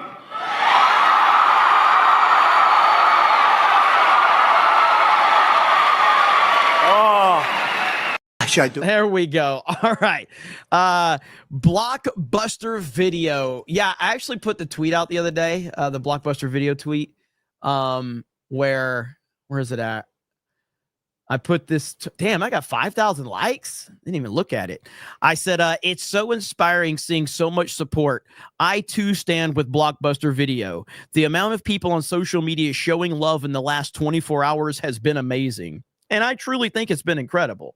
I didn't think that we had that much support for Blockbuster Video, but yes, a ton of people have been supportive of Blockbuster Video. And I too stand with Blockbuster Video. I would love to see it make a comeback. As I said right here, maybe there's some kids too young to understand. But let me tell you, some of you will never know how lit Blockbuster Video was on a Friday night. Like I said, you go to Blockbuster Video, you are seeing everybody. You have to dress to impress, okay? Because everybody you know was going to be there. Everybody, okay? That's how it was, man. You're like, bro, we're going. Your mom be like, honey, we're going to Blockbuster. I'm like, bro, I got to get dressed. There's gonna be girls there. So yeah, and it was the best, man.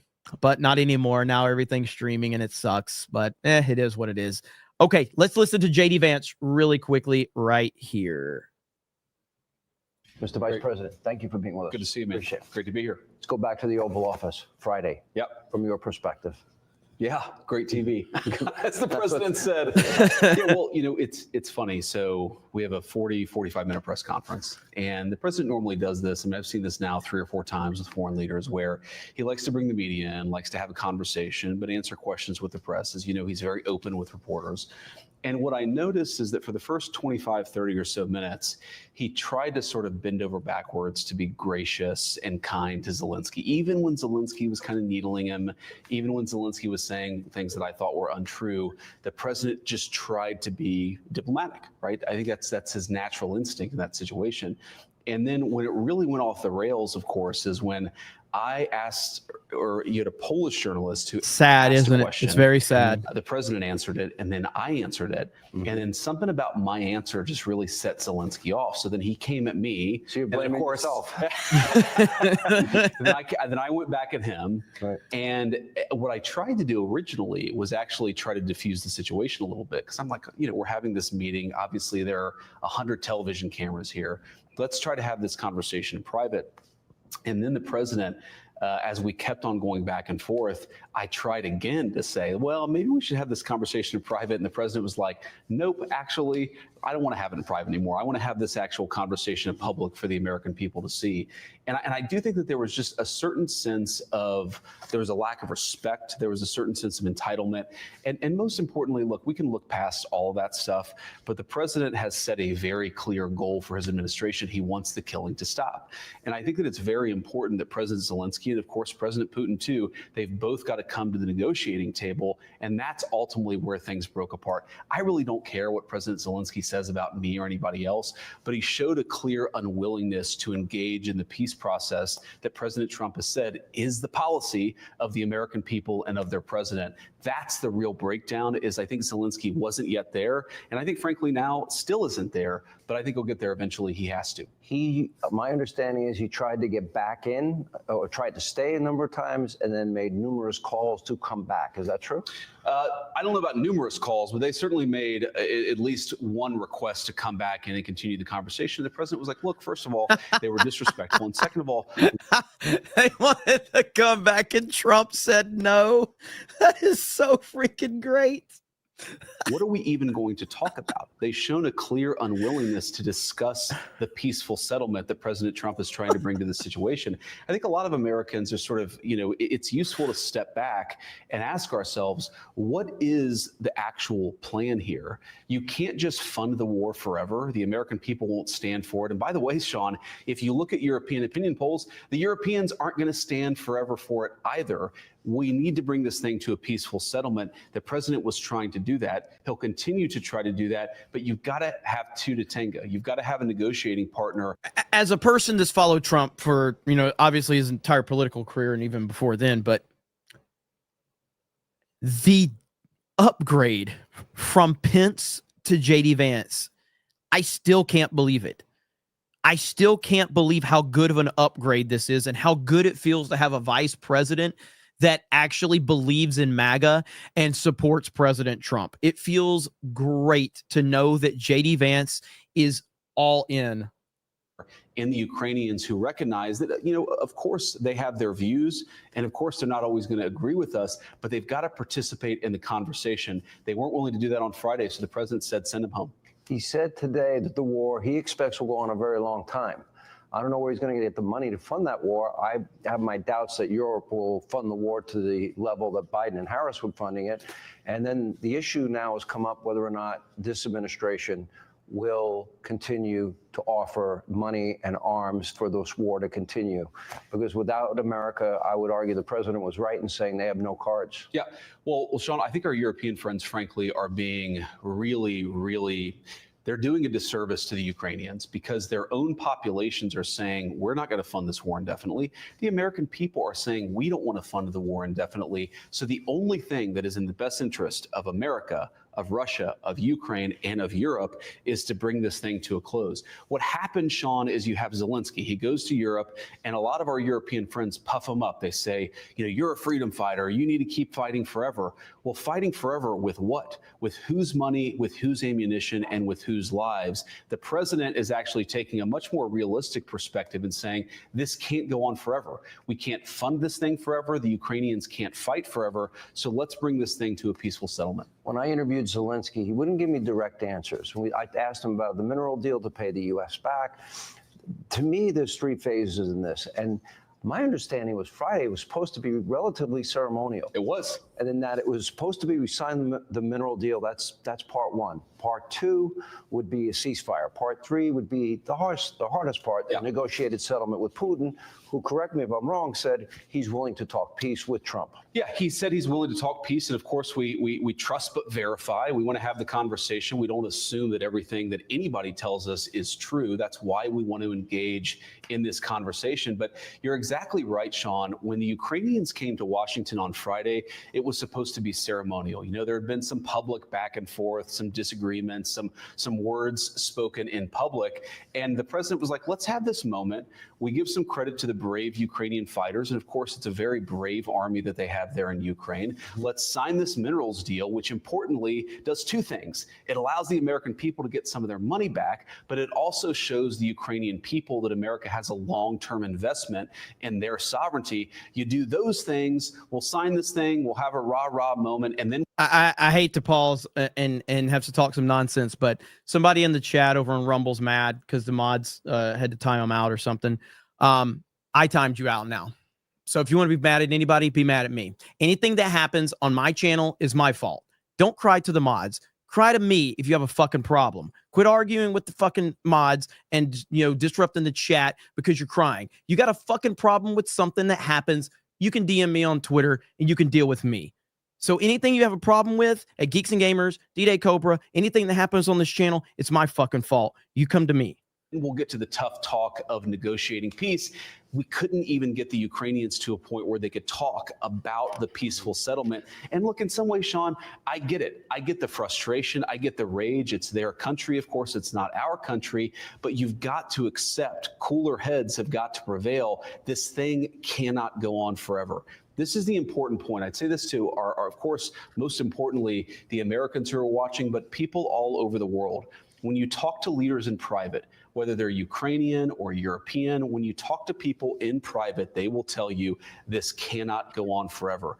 There aren't enough Ukrainian lives, there isn't enough American money, and there isn't enough ammunition to fund this thing indefinitely. The only realistic pathway to bringing this thing to a settlement is President Trump's pathway. We encourage both President Zelenskyy and President Putin to follow that path. Well, I mean, hundreds of billions of dollars have been spent, and this came up in the discussion Friday. The Biden administration called Putin every name in the book, and they've been trying to get the president. And he still invaded anyway. Okay, he still invaded anyway. Well, remember, it depends if it's a minor incursion. Let's go back to that moment, which I thought as troops were amassing on the border. It's very simple. Maybe I'm too simplistic in my approach, but I don't think I am. War only happens because powerful people want it to happen. It's not complicated. War only happens because powerful people want it to happen. If you have a group of powerful people that don't want war to happen, do you know what doesn't happen? War doesn't happen. This is not complicated, and there's no reason to complicate it. And now we have the most powerful man in the world who clearly does not want war to happen, and he's proved it in his first 4 years that it's not going to happen under his watch. And they're damned. They just are determined. The most powerful people in the world are determined to make this happen. They're trying their best. And I don't think they're going to succeed, but they're damn sure going to keep trying. But I go back and I think about this, and Biden spent all of this money, called Putin, all these names. The media and the Democrats, they want Donald Trump to call him names. And the president addressed that. Thing. And then he's supposed to call him and say, Vladimir, you ready to talk a peace now? Yeah. That's not going to work. No, it's diplomacy 101, right? Is you have to have a reasonable relationship with somebody to be able to even start the conversation. We have to remember, Sean, Ukraine, half of the country, a third of the country is totally destroyed. The economy is depressed. You've got hundreds of thousands of dead Ukrainians. Of course, a lot of dead Russians as well. The president wants to negotiate a settlement. How can you negotiate if you can't even talk to somebody? And that's what he said. He's not saying, like, nobody's suggesting, as Secretary Rubio said, no one is suggesting that we give the Nobel Peace Prize to Vladimir Putin. What we're saying is it's important for President Trump to be able to have a conversation. That's not well served by standing up at a press conference and calling the guy every negative name in the book. By the way, as we just said, President Biden called Putin every single name in the book. What did it lead to? It led to war. It led to destruction. It led to conflict. President Trump is trying to bring this thing to a close. You got to be able to talk to somebody to do that. Is the door open? President Trump said Friday he can come back if he wants peace. Is that door still open today? What President Trump has said clearly and consistently is, of course, the door is open so long as Zelenskyy is willing to seriously talk peace. You can't come into the Oval Office or anywhere else and refuse to even discuss the details of a peace deal. Look, this is not going to make anybody happy. The Russians are going to have to give up stuff. The Ukrainians are going to have to give up stuff. You can't come to the Oval Office and say, give us security guarantees. We won't even engage with you about what we're willing to give up. That's been the Ukrainian posture. When that posture changes, as President Trump said, when they're willing to talk peace, I think President Trump will be the first person to pick up the phone. Well, That's right. I got to imagine that they're probably rethinking. What did you make of European leaders? We're going to come back to this, but we do have an interesting story that's developing right now. Attorney General Pam Bondi says a truckload of Jeffrey Epstein files arrived on Friday. Says FBI Director Kash Patel is looking through them now. All right, let's hear this. Let's hear this. Pages of documents. We all did. And the FBI handed over a couple hundred of pages of documents. But, you know, Sean, I gave them a deadline of Friday at 8 a.m. to get us everything. And a source had told me where the documents were being kept, Southern District of New York, shock. So we got them all by, hopefully all of them, Friday at 8 a.m., thousands of pages of documents. I have the FBI going through them, and Cash is also, now that we have Cash here, it's a game changer, of course, and Cash is going to, Director Patel is going to get us a detailed report as to why the FBI withheld all of those documents. Okay, I want to be clear because I think people got. I am interested to hear if she's actually going to talk more about this. So I don't think she's lying. I think she's trying to, it's the equivalent of when you sit down for dinner, you need to add a little salt and pepper to make it taste a little better, or it's missing something. I think she's adding a ton of salt and pepper to the story. I don't think she's lying. I think she is adding a ton of salt and pepper to the story to make it taste a lot better because she fed us a bunch of bullshit already. Got frustrated because they were expecting more. You were expecting more, and you didn't find out less than 24 hours before the release. You got a whistleblower that confirmed that there were way more documents that they were supposed to turn over, and then you found out just before that. Well, sure. And you're looking at these documents going, these aren't all the Epstein files. You know, there were flight logs, there were names and victims' names. And we're going, where's the rest of the stuff? And that's what the FBI had turned over to us. And so a source said, whoa, all this evidence is sitting in the Southern District of New York. Yeah. So based on that, I gave them the deadline, Friday at 8, a truck.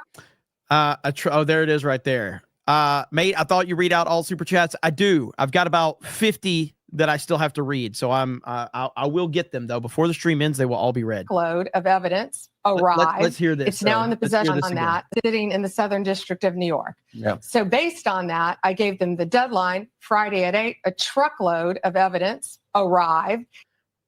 A truckload? A truckload? Really? It's now in the possession of the FBI. Cash is going to get me and himself really a detailed report as to why all these documents and evidence had been withheld. And, you know, we're going to go through it as fast as we can, but go through it very cautiously to protect all the victims of Epstein, because there are a lot of victims. Well, you had identified in phase one over 254. Mm-hmm. Okay. Now, is that the only thing that would be redacted? Will everything else be made public that you get in your possession? Yeah, the FBI hasn't had, obviously, they haven't looked at the thousands of pages of documents that they've just received Friday. Yeah. But Cash has a team. I would, and again, we know Sean Hannity's not going to do this because he's Sean Hannity. I would say, with all due respect, Attorney General Bondi, this is a very important issue for the Americans that voted for President Trump. Why are you sitting here in my studio talking with me when you should be working on this to get this out to the American people as soon as possible? Now, Hannity's not going to say that. Going through them, and it's always about protecting the victim. But you know what? We believe in transparency, and America has the right to know. The Biden administration sat on these documents. No one did anything with them. And why were they sitting in the Southern District of New York? I want a full report on that. You know, sadly, these people don't believe in transparency, but I think more, unfortunately, I think a lot of them don't believe in honesty. And it's a new day, it's a new administration, and everything's going to come out to the public. The public has a right to know. Americans have a right to know. And that goes the same with the JFK files, JFK, RFK files, Martin MLK. Luther King. Yep, absolutely. Mm-hmm. What are the things that, and maybe some people don't understand the need to redact. In the case of a victim, that should be pretty obvious to people. What are the other things that maybe you'd have to redact? Well, national security? No, of course, national security, some grand jury information, which is always going to be confidential, but we'll see. Let's look through them as fast as we can, get it out to the American people, because the American people have a right to know, not only on that, but on Kennedy, on Martin Luther King, on all of these cases that the Biden administration has just sat on for all these years. So yeah, it's really, it's not sad. It's infuriating that these people thought that they could sit on this information, but they can't. It's a new day, and we believe in transparency, and it's going to come out. And when we redact things, Sean, what we're going to do is not just pull pages out like they used to do. If something's redacted, you will know the line and you will know why it's redacted, the victim's name, identifying information of a victim. We'll see. Again, and I would love to know if Sean Hannity asked her about this disaster publicity stunt that they pulled. I doubt that will, because again, this is why, listen, it's a valid criticism. Trump goes to Hannity, Elon goes to Hannity, JD Vance goes to Hannity, Pam Bondi goes to Hannity, because Hannity is the definition of a team player. And by the way, I don't mean MAGA, I mean Republican. Sean Hannity would be sucking Ron DeSantis off if he was the president right now. Whoever the Republican is, Sean Hannity is on that team. He has all of his loyalty is towards the R. That's it. He doesn't care about anything except the R. All right, back to JD Vance. Quote, their voices of solidarity this weekend, because it's Lindsey Graham, who's been very supportive of Ukraine in this conflict. I mean, he was livid. Yes. And he said, if they want to now defend their own continent, let them go ahead and do it. Good luck to them. Yeah, and my message to Ukrainians, by the way, to President Zelenskyy is, when you've lost Lindsey Graham, means you need to come to the negotiating table and recognize Donald Trump is the only game in town. He's the only person who I think has a meaningful plan to save that country. But, Sean, here's the problem with the Europeans. And a lot of these guys are our friends. They're our allies. We, of course, the president has a great relationship with a lot of European heads of state, and so do I, but they need to be realistic. Mm-hmm. And the craziest part about this, Sean, is that sometimes you'll have European heads of state who in public will puff up their chest and say, no problem, bro, we're in it with President Zelenskyy for the next 10 years. And then in private, they'll pick up the phone and say, this can't go on forever. He has to come to the negotiating Thank you, table. Basket City. I honestly don't care what the Europeans say in public. What I care is what they say in private. And what they need to be saying to President Zelenskyy is, this can't go on forever. The bloodshed, the killing, the economic devastation, it's making everyone worse off. The only pathway to, I think, back to peace and prosperity is what the president is trying to accomplish. And now we look back in time and we see Joe Biden was beginning to understand that the patience of the American people is running thin. That's right. Hundreds of billions of dollars. We're a nation with nearly 40 trillion in debt.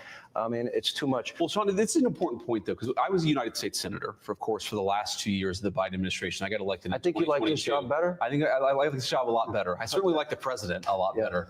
And here's the thing, when you would talk to the Biden administration officials in private, this is another example of a terrible situation the Biden admin left the Trump administration. When you ask them, what's the plan? Okay, we're going to spend tens of billions of dollars, hundreds of billions of dollars in Ukraine. What is your plan? And they would honestly tell you, well, we're just going to send them weapons for as long as we can and hope eventually they can turn the tide.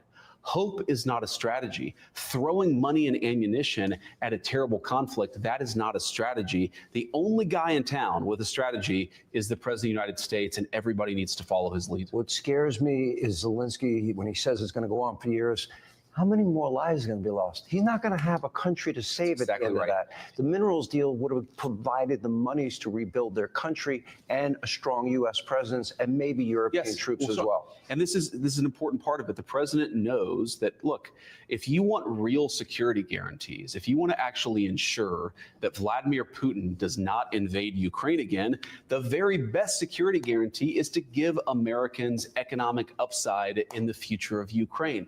That is a way better security guarantee than 20,000 troops from some random country that hasn't fought a war in 30 or 40 years. The security guarantee and also the economic guarantee for Ukraine is to rebuild the country and ensure that America has a long-term interest. You're not going to do that if you come to the Oval Office, insult the president, and refuse to follow his plan for peace. If he called... This isn't... Wait, I got to hear this. I hate hypothetical questions. Sure.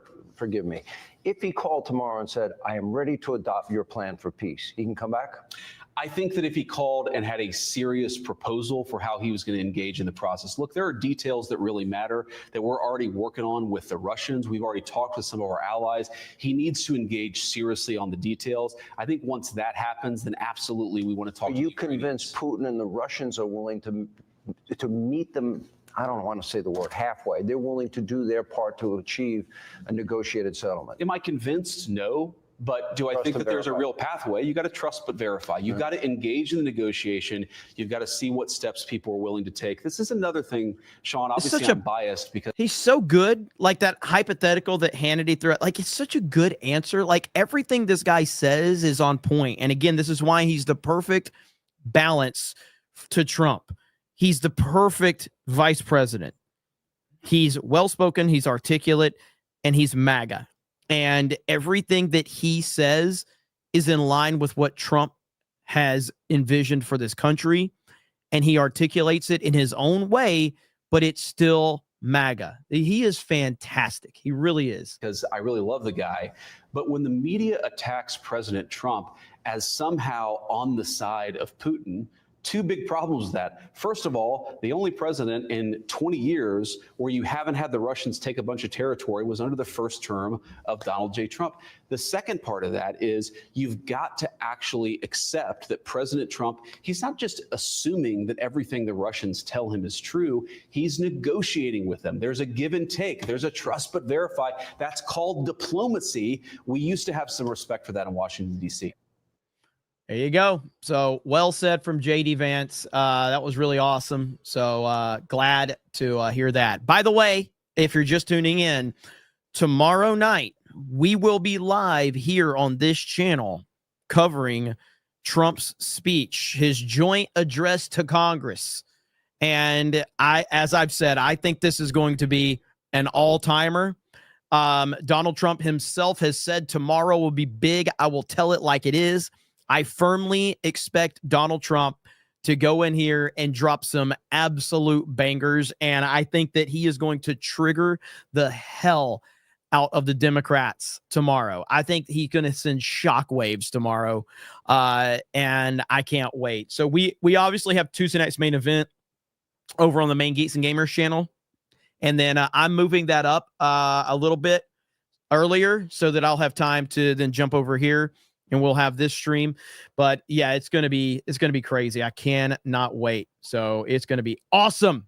And Basket City says Jeremy won't read this super chat for 50. And I did, didn't I? Let's see. Did she find a truckload of binders? Yeah, like why can't you just show something? Show anything. Show some images or whatever, you know? Harley Dave says Jeremy reads all super chats. That is correct. I try my best. Harley says I get big mad at Jeremy all the time. This chat always does. Legalized Zola says, how dare you time me out? I need 38 seconds. Almost done. Almost done. John Murdoch says, sadly, our Blockbuster video is now a Cafe Rio. There is nothing more depressing than an old store that you used to go to that has all this nostalgia. And then it's like something else. And all you do is think about like all the old times. It's like I saw a picture earlier. Let me show you guys this. And I'll just prepare you in advance. It's depressing. It's so depressing. It's something I've talked about many times with how, you know, when I was growing up in the 80s, you know, buildings mattered and it inspired you. It made you really excited, whether you were going to, you know, McDonald's or Pizza Hut or Toys R Us or whatever. This is depressing right here. This is a McDonald's from 2009. Okay. Whimsical, awesome. Kids drive by. They're like, oh God, wait, Mom, we got to stop there. It's McDonald's. Versus this. So depressing. It looks like a bank. There's nothing that screams fun or entertaining. It's awful. And I don't know how it is in your area, but when you go into like a McDonald's now, I guess you don't even order. I don't go to McDonald's that much anymore, but when you do go in there, I guess you have to order through their touchpad because there's no employees now. So everything's like through the touchpad. It's awful. It's so bad. I hate it. And that's why I don't go to McDonald's. Like, that's one of the main reasons I don't go. Clearly, it doesn't matter because they're still doing huge business. But it's depressing to go in there. I hate it. I despise it. There's no personality. There's no nothing. That has personality. That is exciting. That is cool. That's like, I want to go there because there was thought, there was care, there was, creativity. Not anymore. Not anymore. It's awful. But hey, it is what it is. So what are you going to do, right? Let me see. There was a clip that I wanted to show as well that I've got to find. Let me read some super chats really. Oh, God. Why is that hitting my timeline? All right, chat. If I had, the rule. If I had to see it, you have to see it. So if I have to see it, you have to see it. My timeline was cursed with this image right here. So if I have to see it, you have to see it. Those are the rules. I don't make the rules. I just follow the rules. Those are the rules. Okay. So the only way that you can get Maxine Waters off of here is to go to Meta PC right now, buy a computer and use the code 199. I'm not going to do that. Okay. Who said it? Somebody said I can fix her. Who said it? Barry? Where are you at? Barry, where did you go? Where's your comment right now? Barry, no.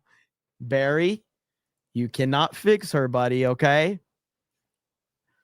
All right, I'm just going to assume that someone went to Meta PC and bought a computer and used the promo code 199, okay? I'm going to assume that on good faith. So I'm going to take the picture down, okay? And I'll bless all of you with a proper 199 because someone had to spend more than 199 on a computer. So I'm just going to assume that this happened. There you go, okay? So the picture is gone. Everybody's happy. Everybody's good.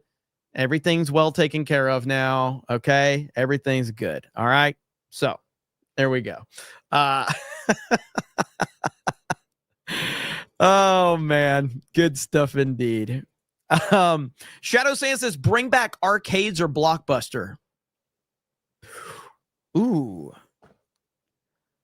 I usually have a good quick answer. I don't know. I want to say arcades, but that's a tough answer. But I think I'm going to have to say arcades. Arcades were great. That's a tough answer, though. I'm going to go with arcades. But I reserve the right to change my opinion. Space Lord MFK says, Vance should wear his Marine dress blues next time he meets Zelenskyy. Wouldn't that be great? The Bob the God made says, Europeans are cucked. I feel for the people, but 20th century broke them to the core. We never should have gotten involved in World War I. That conflict changed us and them for the worse. They want history to say Donald Trump started World War III. That's what they want. John freaking Murdoch says Pam Bondi needs to get hit with a delay of game penalty. Yes, she does. I agree completely.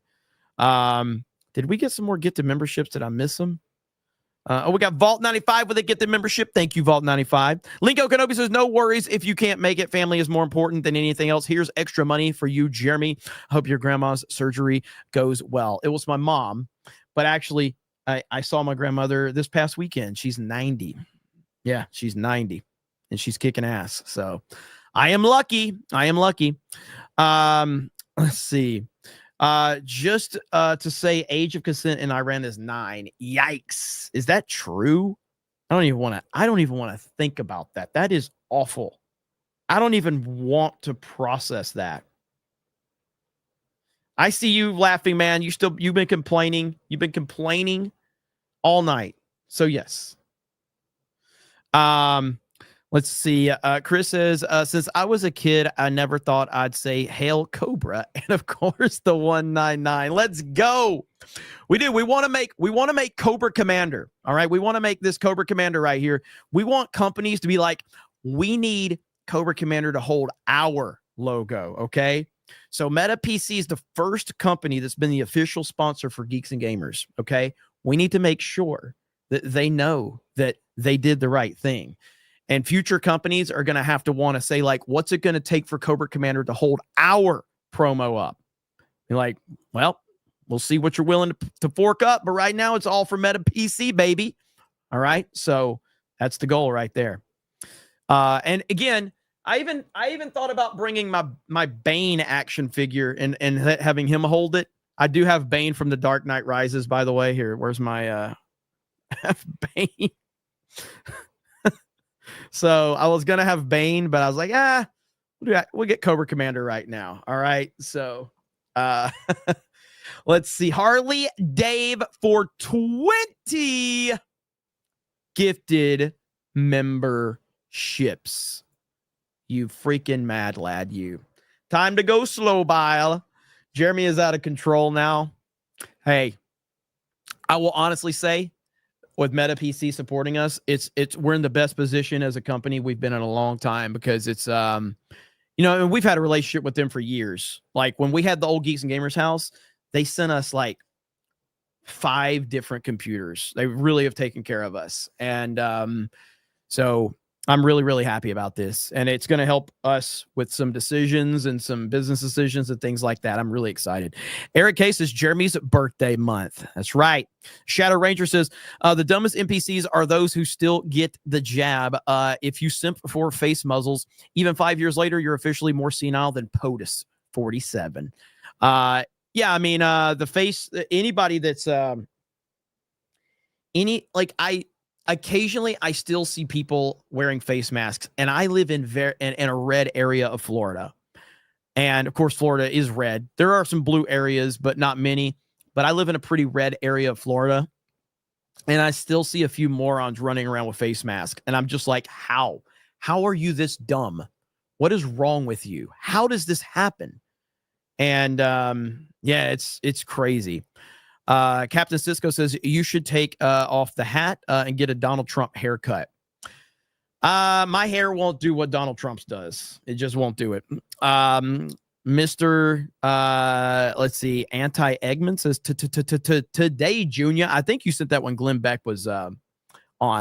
Spirian for the 199. What's up, Spirian? Flag Ninja says you're lagging, except replace the L with an F. I respect that. I agree with Sloto, says population control and greed, Jeremy. Aurora Uplink says peace is good and all sides respect it. They fear not everyone involved will respect it. We need true peace and prosperity for everyone in the world. Yes, we do. Not going to happen, unfortunately. And that's why it's like, there's a lot of areas in the world that are never going to have peace. And that's just a reality of the situation. And I don't think America should be getting involved in a lot of that stuff. But, Vault 95 says the war must continue so as long as profits go up. Johnny Ringo says rule of acquisition 34, war is good for business. American Patriot says all these European nations kissing Zelensky's ring still buy Russian oil. They still give Russia money, but bow down to Zelensky. It's insanity. Ministry of Wrong Things says troops on the ground equals Ukraine false flagging countries into World War III. Zelensky wants Article 5 triggered because it means no more begging, just support. Maxis BT says Breets. Mitchell Field says once the war is over, emergency powers will be over. Then there will be an election in Ukraine, and he is gone forever. Yeah, I mean, even Lindsey Graham and him are kind of like going back at it. And again, Lindsey Graham is a warmonger and a rhino, and I can't stand him, and I don't trust him. But even Lindsey Graham is, let's see. If Jeremy reads my comments, I will reward him. Laughing Man, I've been reading your comments all night, buddy. Laughing Man says, if Jeremy reads my comments, I will reward him. There you go. I even highlighted it, Laughing Man. Okay. Swig of water for Laughing Man, who was at the Orlando meetup. All right. There you go, buddy. Let me see where we're at. Olympian Product says, it must be very hard for Jeremy to criticize Pam Bondi since he has to do it one-handed. Hail the 199. Laughing Man just dropped not 1, not 10, not 20, not 30, not 40, but 50 gifted memberships. 50. That gets a proper 199. That qualifies as a proper 199. Again, I don't make the rules. I just have to follow them. Okay. So there you go right there. Okay. Proper 199. Laughing Man. Laughing Man. Always yelling at me. And every time I turn around, he's yelling at me more. And I just have to say to Laughing Man, what more do you want from me?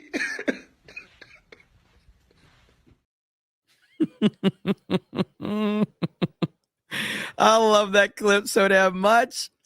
Oh, man. Mike's Hang Out for 10 says, hey, Jeremy, what were your thoughts on the Elimination Chamber this past Saturday? What did you think of John Cena's turn? Keep up the good work, brother.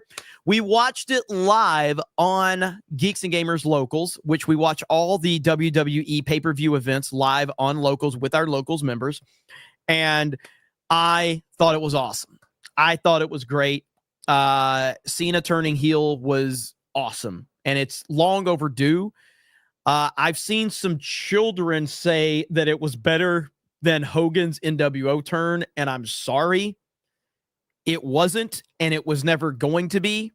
The weight of Hogan's NWO turn back in 95, 96, whenever it was, that redefined the entire landscape of professional wrestling. So, but it was awesome. Cena turning heel was great. It really was. I was so happy that how it all played out.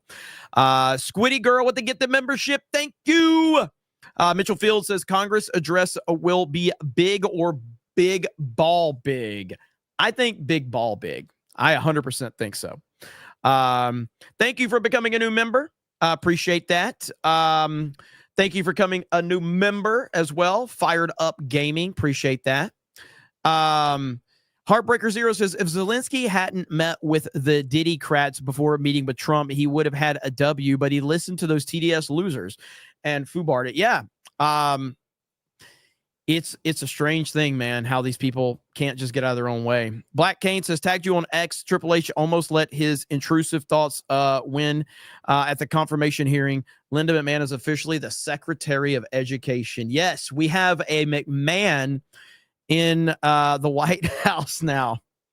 I'm telling you guys, Vince is going to make a comeback this year, okay? Listen, Jeremy, did you see Tua spent time with Jared Kushner, Ivanka Trump, and their family? I did see that. That's my quarterback. Okay? Hanging out with the Trump family. That's my quarterback. Aiken says, check out the Jeffrey Sachs and his history lesson on YouTube. Is it U.S. Dems, UK, and NATO loaded bullets and poked the bear? I will. Lou for $3 super sticker. Thank you. Anthony for $1 super sticker. Thank you. Mitchell Field says, war is politics on different battlefields. You stop talking until you fight until people are willing to start talking again. You know what I'm watching right now? And thank you, Mitchell. I'm in season 5 now. I've started rewatching Cobra Kai. It is the greatest thing ever. Like, the only season that kind of drags for me was 4, drags a little bit. I love Cobra Kai so much. And I'm just telling you, if you have not seen Cobra Kai, you need to watch it. It is the greatest thing ever. I cannot speak highly enough about Cobra Kai. I love it so much. And you know what's interesting about it? And not a lot of people talked about this. And this proves my point. The only reason I'm saying this is to prove my point. All right? The showrunners behind it don't like Trump. Guess what? It has literally zero impact on the story that they told from the beginning of season 1 until the end of season 6. It had zero impact on it. Had zero. That's what it's all about. That's what entertainment is all about. They were awesome. They did such a phenomenal job, and it is everything. It is the standard for bringing an old franchise back. It is the standard, and I'm not sure anything is going to be able to replace what they did with that show, man. It's magic. It really is. Mike Zero Sources, the conflict I'm scared of will take place at our southern border. The cartels will target Americans on American soil. Stay strapped or get clapped. On that point, and it's not something, it's actually something I need to talk about because I mentioned it on Geeks and Gamers earlier, but we had this streamer that I'm sure a lot of you are familiar with, Amaranth. Amaranth, a big-time streamer, she, and it's confirmed that it's a real story. She had, let's see, 3 armed intruders broke into Twitch streamer Amaranth's Houston home, pistol whipped her, and demanded access to her $20 million in Bitcoin. But they didn't expect one thing: armed resistance. That's right. This is why you need to be in Florida or Texas. This is why I mean, obviously, I have a family. I have gone over and beyond to make sure that we are fully protected. And I feel very confident about that. But it's just like, why would you be anywhere where you couldn't take care of yourself and your family? Why? And yeah, so I personally questioned this at first, if it was legit. I personally questioned if it was legit because she's very much about gimmicks and stuff like that. Donut Operator confirmed it. He looked into it and he had some sources. And of course, the police have since confirmed it. The Houston police have confirmed it. But I saw Donut Operator on Twitter, and even before it got finally confirmed by the police, I saw Donut Operator saying like it will 100%. It was 100% legit. Guess what would have happened if she wasn't strapped? If her family wasn't strapped? I'm just saying. You know. It's so the whole situation is scary. There is some video of it. I don't know how much. Let me show you some of the video right here. If I can find any of it. Let's see here. There's video of, was that her? Yeah. Okay. Right here. So 3 gunmen. He screams, I got her. Let's see. I got shot after. I'm not supposed to post this scene itself, nor the chasing which are now evidence. They beat me before this video and pistol whipped me. The pummeling felt like it would never end, and I protected my head by putting my arms up like I leaned, like I learned how to do in boxing. Blood was streaming down my head and my hands were beat down. They brought duct tape and masks and were armed with handguns. That's crazy. So this is outside, and from what I understand, this is her running towards where her crypto information was.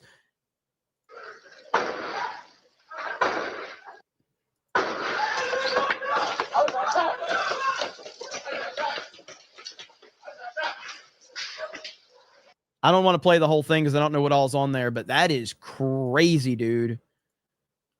There's another video of, if I can find it. There's another video right here.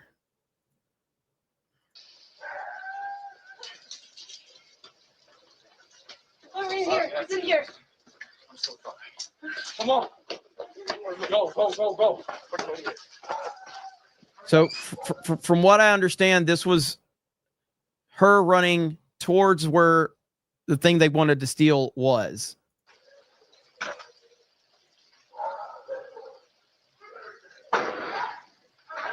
And there's the shot.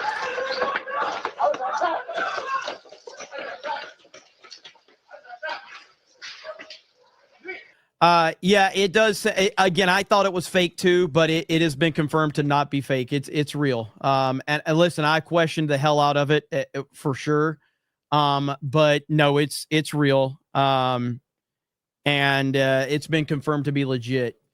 because these Twitch streamers do all this shit. They do all this shit all the time. So like right here, Donut Operator. Most of you probably know who Donut Operator is. YouTuber and former SWAT officer Donut Operator has confirmed Amaranth's robbery story through his police connections, and then the police have since confirmed it as well. So I met him, and when we did our Texas meetup, I met him. Cool guy, super cool guy. Donut's great. But anyway, that's a crazy thing. Now, then there was another one with these girls, these Twitch streamer girls, which I don't know if that one's real or not, but these 3 or 4 girls were out and about doing IRL live streaming. They're all multimillionaires, and apparently they were getting harassed by some guy who threatened to kill them. And I guess they claimed like that they had, like, I don't know, you didn't have security. Like, you're literally IRL live streaming and you don't have security. I'm a nobody on YouTube. And whenever I'm doing stuff in another town and I'm doing IRL live streaming, I make sure my team is taken care of. It takes a lot of money. You have to spend a lot of money for this shit, but to protect people, you have to do that. And the fact that they were claiming that like this guy was doing this, and I'm like, you're all multimillionaires. You're all like 20 times bigger than I am. You all can afford, and you're all these cute, attractive girls that are walking around IRL streaming. You don't have like security. That's weird to me. Very weird. So anyway, I wanted to update everybody on that because I had mentioned it in my my Geeks and Gamers video earlier, because I wasn't sure if any of this stuff was legit. But it obviously it looks like the Amaranth story is legit. I don't know if the other one is or not. It's hard to believe anything from these IRL streamers because they're all willing to do anything they can to get as much attention as they can. And they're all willing to take it to the next level. So there's been a lot of those stories out there that have not been legit, and a lot of people have fallen for them. So let me see. There's a bookmarked video that I wanted to watch with you guys that I meant to watch the other day. Again, I had to question if it was real because it's literally the most soy thing I've ever seen. And I'm not overselling this at all, but it was from a few days ago. I thought it was online. You never know, man. People are just willing to do anything to get traction. From what I understand, this is a real video that a real person decided to record themselves and upload to the internet. And it's all about Zelenskyy. Some grown-ass man is crying over Zelenskyy. I'm not making this up. Some of you have probably seen this already. If you haven't, you're going to see it for the first time, and it's rough, to say the least. Where is it at? Did he delete it? Yeah, I can't even find it now. It's this guy who's like wearing a baseball hat backwards, and he's literally crying, saying he just wants to sit with Zelenskyy and hold him or something like that. I'm sure many of you have seen this already. Chat, how many of you have seen it? Well, it's in different places for sure now, but what I'm saying is that the source that I bookmarked it, apparently they deleted it. So, what the hell is it? Yep, I can't find it. So let me search it now. Zelenskyy crying. A lot of you have seen it. Okay. Yeah, here it is. I got it. Okay. Holy shit. This right here. I can't believe this is real. But apparently this is real. I don't give a fuck what he wears.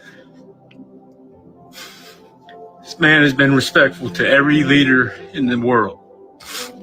Everybody. And you clowns want to fucking do that shit to him when he comes over here. And then talk to him like shit and kick him out of the White House. You fucking disgraceful son of a bitches. I can't believe this is real. I can't believe this is real. This is fucking horrible, dude.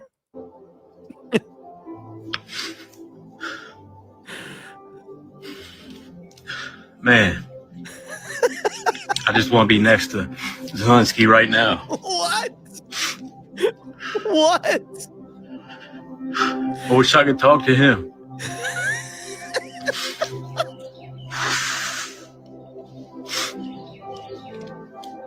Forgive us.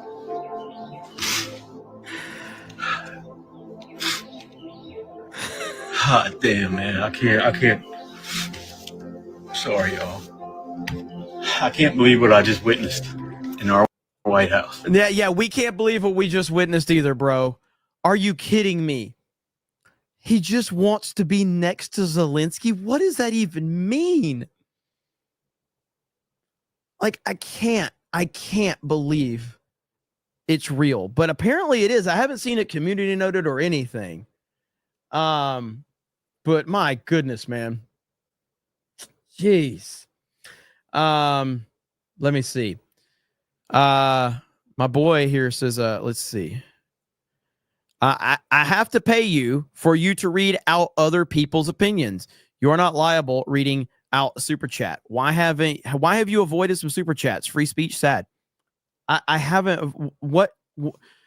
Okay, let me show you. Okay, let me show you if I can. Can I share this screen?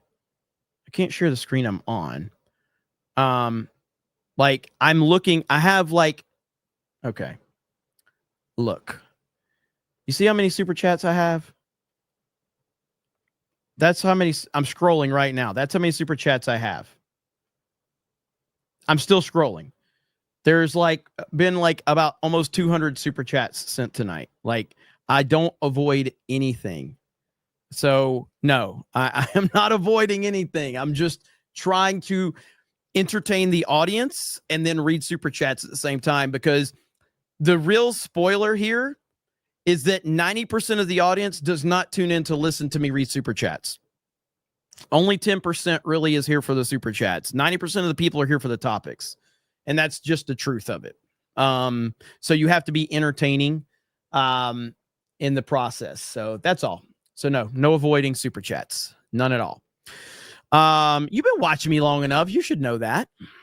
Let's see here. Okay, back to the super chats that I'm not avoiding. Slow Zamboni for $1. Thank you. Here you go, right here. See, I just got to one. Sorry, Nate. I'd say it's worse.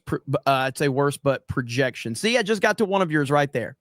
War Breer says, huge blessings to Mama Griggs. Thank you. Appreciate that. Tommy says, why can I only super 2 or 10, never 5? iPhone? Is that a problem somebody else is experiencing? I actually, hang on just a minute. Now, a lot of people aren't going to know this, okay? But I'm a pretty badass when it comes to figuring problems out. So hold on just a minute. Tommy, give me just a minute. Let me think about this. All right, hang on. All right, your problem is you have an iPhone. That's your problem right there. Boom. Sorry. It just took me a minute, but I had to summon, the power. But yeah, your problem is that you have an iPhone. That would be the problem right there. So if you could solve that problem, now half the chat's going to tell me to go fuck myself. Half the chat's going to tell me to. Fantastic Knox says Donald DT mentioning EU buying Russian oil would be funny. It would. Tommy says Jeremy reimburses all super chats. Try it. That's right. Here's another one from you. You do know, Jeremy, that UK is practice before they take USA. You don't follow UK politics, but mark my words, they're coming for you. See, we're getting there. We're getting there. You know what? Since you're upset, I'll drop some gifties. Okay, let's drop some gifties since you're upset with me. Okay, we'll make it up to the chat. All right. Let's see. Let me pull up my channel here. We'll drop some gifties here. Make everybody happy. As I'm dropping gifties, let me once again say, please go to Meta PC and use the promo code 199. And I promise you guys will have some fun over there if you go check it out. What I want, because I want them to report tomorrow that there it is right there. Memberships are dropping, baby. I want them to tell me tomorrow that we got a minimum of 5,000 hits on their website. All right. because we had about total of 5,000 people concurrently. I want them to tell me we got 5,000 hits off that link. All right. Because they give me dailies. So we'll see. There's 20 gifted memberships as an apology. Criticalist plug, of course. We love Criticalist, of course. Mitchell Fields is mainstream. Tate never convinced, convicted, but we should hate, meanwhile, ignore the Epstein Island list. 100%. Geeks and Gamers Play Highlights says they will let you grab them. Dims clutches pearls. Meanwhile, at the Oscar, winner says, sex workers are amazing people who have taught me so much. I remember that. It was last night. He said, like, because I guess it was based off his movie, which I have not seen. Eddie M says, Ron may be a good governor, but I don't trust him. Fickle, 100%. No Face says that Jacob Fry taking a knee for Floyd is a masterclass trolling if you think about it. All right, I agree. John freaking Murdoch says avoid this for $50. Let's freaking go. Thank you, sir. Appreciate it. Z Herb says, did you see people trying to say JD didn't wear a suit to his wedding just to justify Zelenskyy? He clearly was having an Indian wedding because of his wife. Stuff left would be praising, but no Trump team bad. Yeah. I love how the left has decided that JD Vance marrying an Indian woman somehow makes JD Vance the bad guy. Democrats are absolutely insane, dude. It's really crazy. Laughing Man says, Jeremy, read my comments. You will be rewarded. There it is, Laughing Man. Somebody says, Laughing Man, gift more memberships. There we go, Laughing Man. Let's see. Phil says, can you please do a shout out to big gay Mike Cromwell watching in New Zealand from Vietnam? Alpha Phil on ya. Look at there. All right. Hail. Thank you. Where are we at now? Maximus BT says, show Jeets Jessica Lindstrom feet. What? Holy crap. Laughing Man for 50 gifted memberships. Laughing Man dropped another 50, ladies and gentlemen. You know what? We're doing it for you, Laughing Man, because you have dropped $250 twice. So we're doing this for you, Laughing Man, okay? And this is how much it was. $500 donation! You know what he says? Nothing. Drops $500 on the table. Looks over at everybody at the poker table. Dropped it on there. Moonwalked right out of the saloon, double doors. Didn't say anything.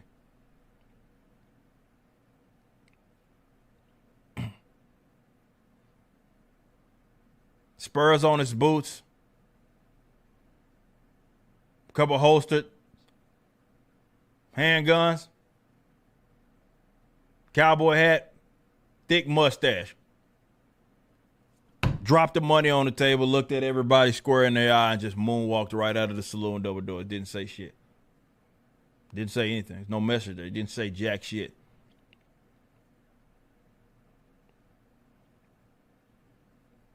And you have to be a cocky son of a bitch. First and foremost, that's not cheap. You got to be a cocky son of a bitch to drop $500 and just bounce the fuck out of there and don't say nothing.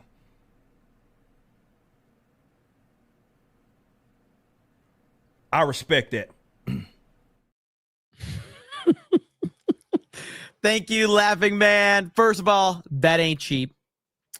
I agree. That ain't cheap, but we sure enough appreciate it. Thank you, Laughing Man. You crazy mad lad. Let's see. Eddie M says, let the EU self-delete. They need a reset. Woke figs. Vault 95 says, you promised us bragging rights if Trump won. I know. The problem is Trump winning has just meant like nonstop coverage from me. That's all I can do. It's all I could do is cover like Trump. Covering Trump is like an everyday thing, and it's the best thing ever. By the way, for laughing, man. Damn! One more time. Damn! Let's freaking go. Definitely a crowd favorite right there. Tom McD says, maybe I'll get a Meta PC laptop and start streaming. Prayers to Mama Griggs, my Bama MAGA bro. I really need to make more videos. If you go to Meta PC, promo code 199. That's all I'm saying. That's all I'm saying. So, yeah, and I've been talking about it in my videos, all right? But here's the thing, okay? I don't take as long as the quartering, but do you know what's funny? Quartering probably sells more computers than me because he takes longer. I try to respect the audience and say, you don't want to hear me talk about this long. I'll just make it quick. I'll just hurry through. Quartering will spend like half the fucking video. Promo code 199 though. Okay. Fantastic Knox says, Ukraine supporters, I'm going to support Ukraine and be mean to those who are anti-Ukraine. Also, Ukraine supporters, Trump is mean to Zelenskyy. I know it. I know it. It's crazy, man. Chad Lane says, Blockbuster was a Friday night church. Of course, you had to dress up. Yes, you did. Editor MG says, hey, Jeremy, did you watch Rogan Bill Murray based? Bill called out Bob Woodward. I didn't watch it. I don't typically watch Rogan, but I did see the beginning where Bill Murray said, I have no idea who you are. It's the most Bill Murray shit ever. Joe Rogan, the #1 podcast on the planet. The man who, you know, helped get Trump over the hump. And Bill Murray's like, I don't really know who you are. I was like, yes. Let me see if I can find that clip. It was so good. Bill Murray's like, I don't know who you are. Bill Murray, Joe Rogan. Joe Rogan likes to hit you with copyright, so I got to be careful. But yeah, he's like, I don't know who you are.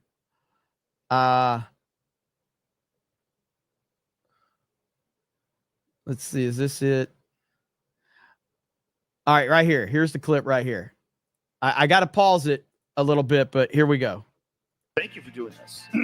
This is a huge honor for me. I'm a giant fan. Forever. First Bill's all, you're like, okay, I don't know who you are. He's already like, I don't. You see how he did his face there? Watch. Fan. Forever.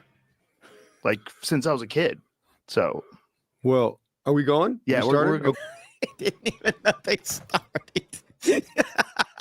Let's go. We're live. So for me, meeting, there's certain people I meet where it's like, whoa, okay. And you're one of those. Well, I have a very different experience. I only know about you what I've heard. I've never heard your show. I had to ask you, are you Joe? Because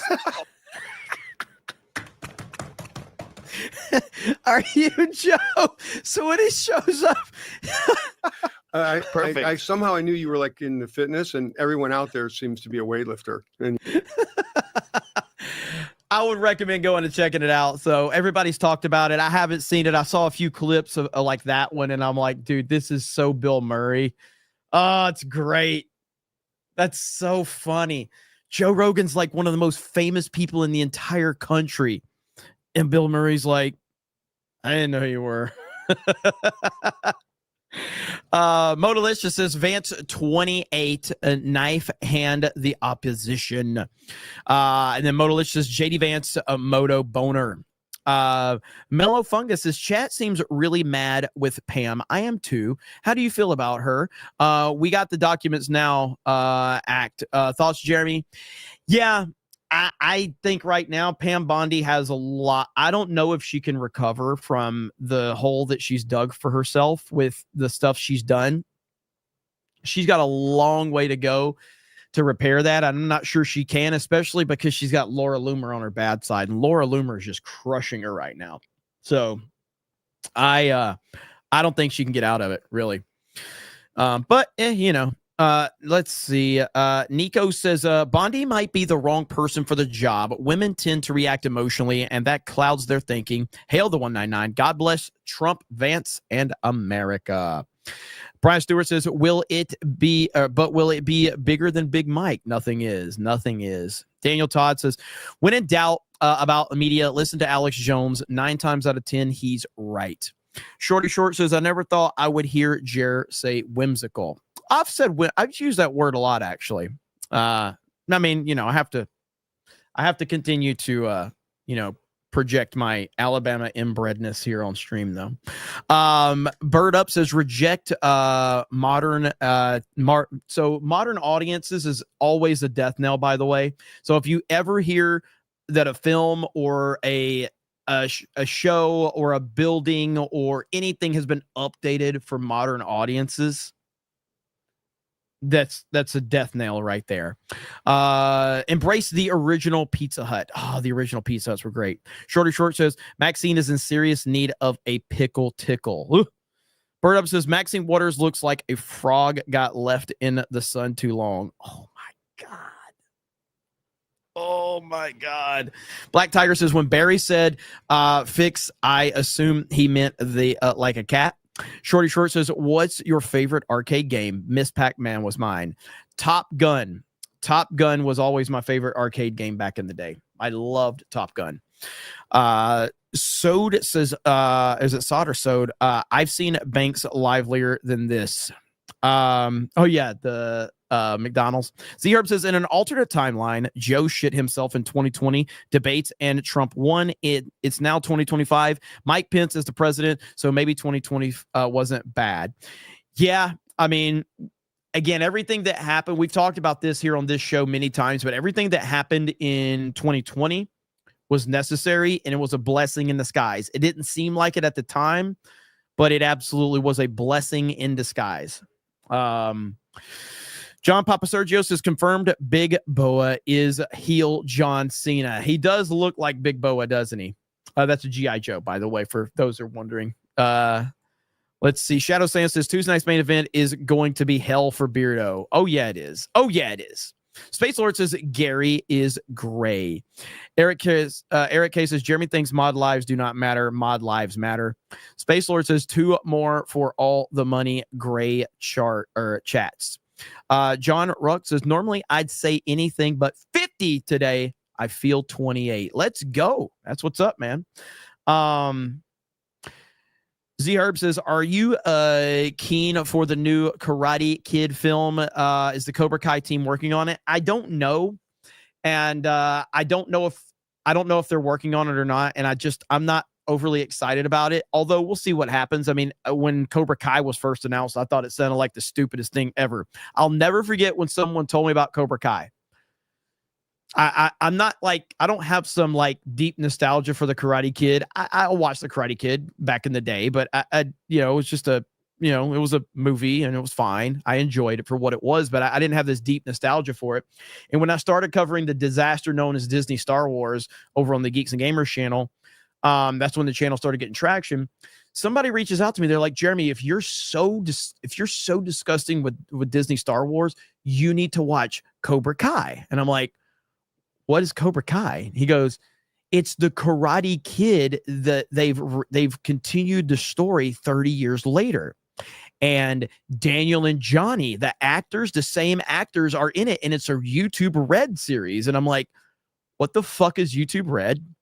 And Daniel and Johnny are still alive. So you're telling me the washed up actors from the Karate Kid that never did anything with their careers 30 years later are returning to carry on the Karate Kid story for YouTube Red? And you think I'm going to like this? This sounds like shit. I would never watch this. And they were like, dude, seriously, you got to check it out. So I was like, all right, fine. I'll watch it. From the moment it begins, you're hooked. It's the best thing ever. It really is. So, but yeah, that was my reaction at first. I'm like, this sounds terrible. Like, this sounds like a terrible idea. Who would watch this? And here we are. Modalicious says, total leave Britney alone vibes. Modelish says, ooh, is it possible to die from douche chills? Yes, it is, unfortunately. Fantastic Knox says, AO is Kevin Smith crying again. Yes, he always is. The Raging American says, love you, Jeremy. But when I asked you 1.5 years ago about Top G, you crapped on him. Well, again, did I crap on him by saying that he needs to be locked up and all of that? I've been hit or miss on him. Like, I've gotten in trouble because I've defended Andrew Tate. I've gotten in trouble because I've criticized Andrew Tate. I just give my opinion on him, but I don't think that Andrew Tate should be locked away forever because some people don't like what he has to say online. I find Andrew Tate to be somewhat entertaining, but he's also kind of annoying at times. I literally have Andrew Tate's name muted on Twitter because of all of the stuff that happens, like all the conversations around him. So yeah, I'm not a fan per se, but I also think that based on what we've seen from Andrew Tate, I think it's fair to say that he's been railroaded, because if he were guilty of even like a small portion of the shit that he's been accused of, I mean, Romania is not like known for their fair justice system, and they locked the man up and his brother and they seized all of his shit and they can't find anything on him. You know what I mean? So I don't, I'm good with whatever with him. So, I mean, again, if they have some proof against the man, then lock him up, throw away the key, but he's free. I saw all these people celebrating when he got, locked up years ago. And, I don't know. We'll see what happens with it, though. JRG Project says Zelensky's boyfriend is embarrassing. Not even Pencil Neck Schiff is this much of a crybaby. This NPC needs to be heavily medicated. Cody Gray. By the way, episode 2 of 1923 I just watched last night. It's fucking fantastic. Cody Gray, my buddy cheated on his boyfriend and got AIDS, and that fig crying was gayer. Also, did you watch? Yes, 1923. Yeah, yes, both episodes. 1923 is so good. It's so good, and Cody actually works on 1923. So hail to you. I'm a pretty big fan of the Yellowstone universe. The first 3 seasons of Yellowstone are absolutely phenomenal. It kind of falls off after that, but I love the first 3 seasons of Yellowstone, and 1923 is really good. 1923 is really good. People are asking about Jades. Oh, you don't know about Jades? That's some Geeks and Gamers lore right there. Let's see. My apologies, mate. Oh, yeah. Hey, all good, brother. All good. It's all good. I get it. It's hard to like keep up with how I do things, and I get it, man. But I appreciate you being here. You've been following me forever. US Jade says that crying guy is gay and probably has Jades. Might be a correlation. If we didn't fumble the funding, we might know the truth. Guys, I don't know if you guys are aware of Jacob Fry, but Jacob Fry makes Elton John look manly. I'm not kidding. Oh my God. This is so fucking bad. This is so bad. All right. So for the uninitiated, you're going to see the worst human on the planet, and it's Jacob Fry. Okay. It's bad. So Jacob Fry is he's the mayor. He's a mayor in Minnesota. And he is the definition of a cuck soy loser. He's literally the worst person. I can't even describe it. This is how gay he is. Oh, he's so gay.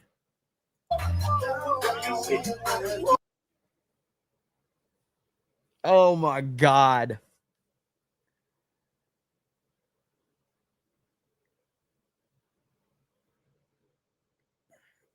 It's so bad. It's so bad. Okay. Now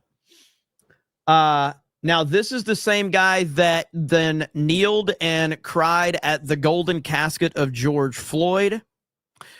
Then he decided to go and protest right here. All right. Racist system. The answer is The Minneapolis Police Department. Mayor Jacob Fry answered he didn't support the full abolition of MPD. And before he could finish,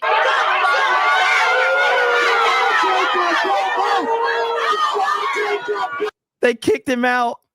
They kicked him out because he didn't say exactly what they wanted him to say, so they kicked him out. we caught up with Fry minutes later. He said it's not about having everyone on his side. Oh, man, you deserve it so much. But about making the necessary changes. If you're asking whether I'm for massive structural reform to revise a structurally racist system, the answer is yes. If you're asking whether I will do everything possible to push back on the inherent inequities that are literally built into the architecture, the answer is yes. The message to heavily defund police was shared right at the start of the protest, including. Yeah, so that's Jacob Fry for you right there. He got basically he got shame walked right here. Cummings, and I know there needs to be the Minneapolis.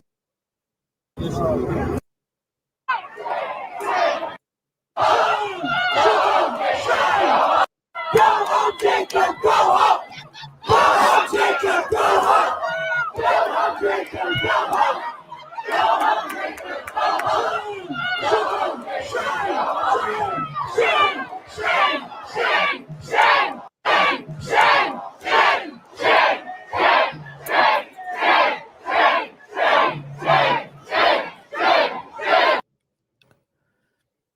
That's a Democrat for you right there. That is a Democratic leader right there for you. So he's the worst. He is the worst. Yeah, so that guy's cringe beyond belief. Jim P says, get out of NATO.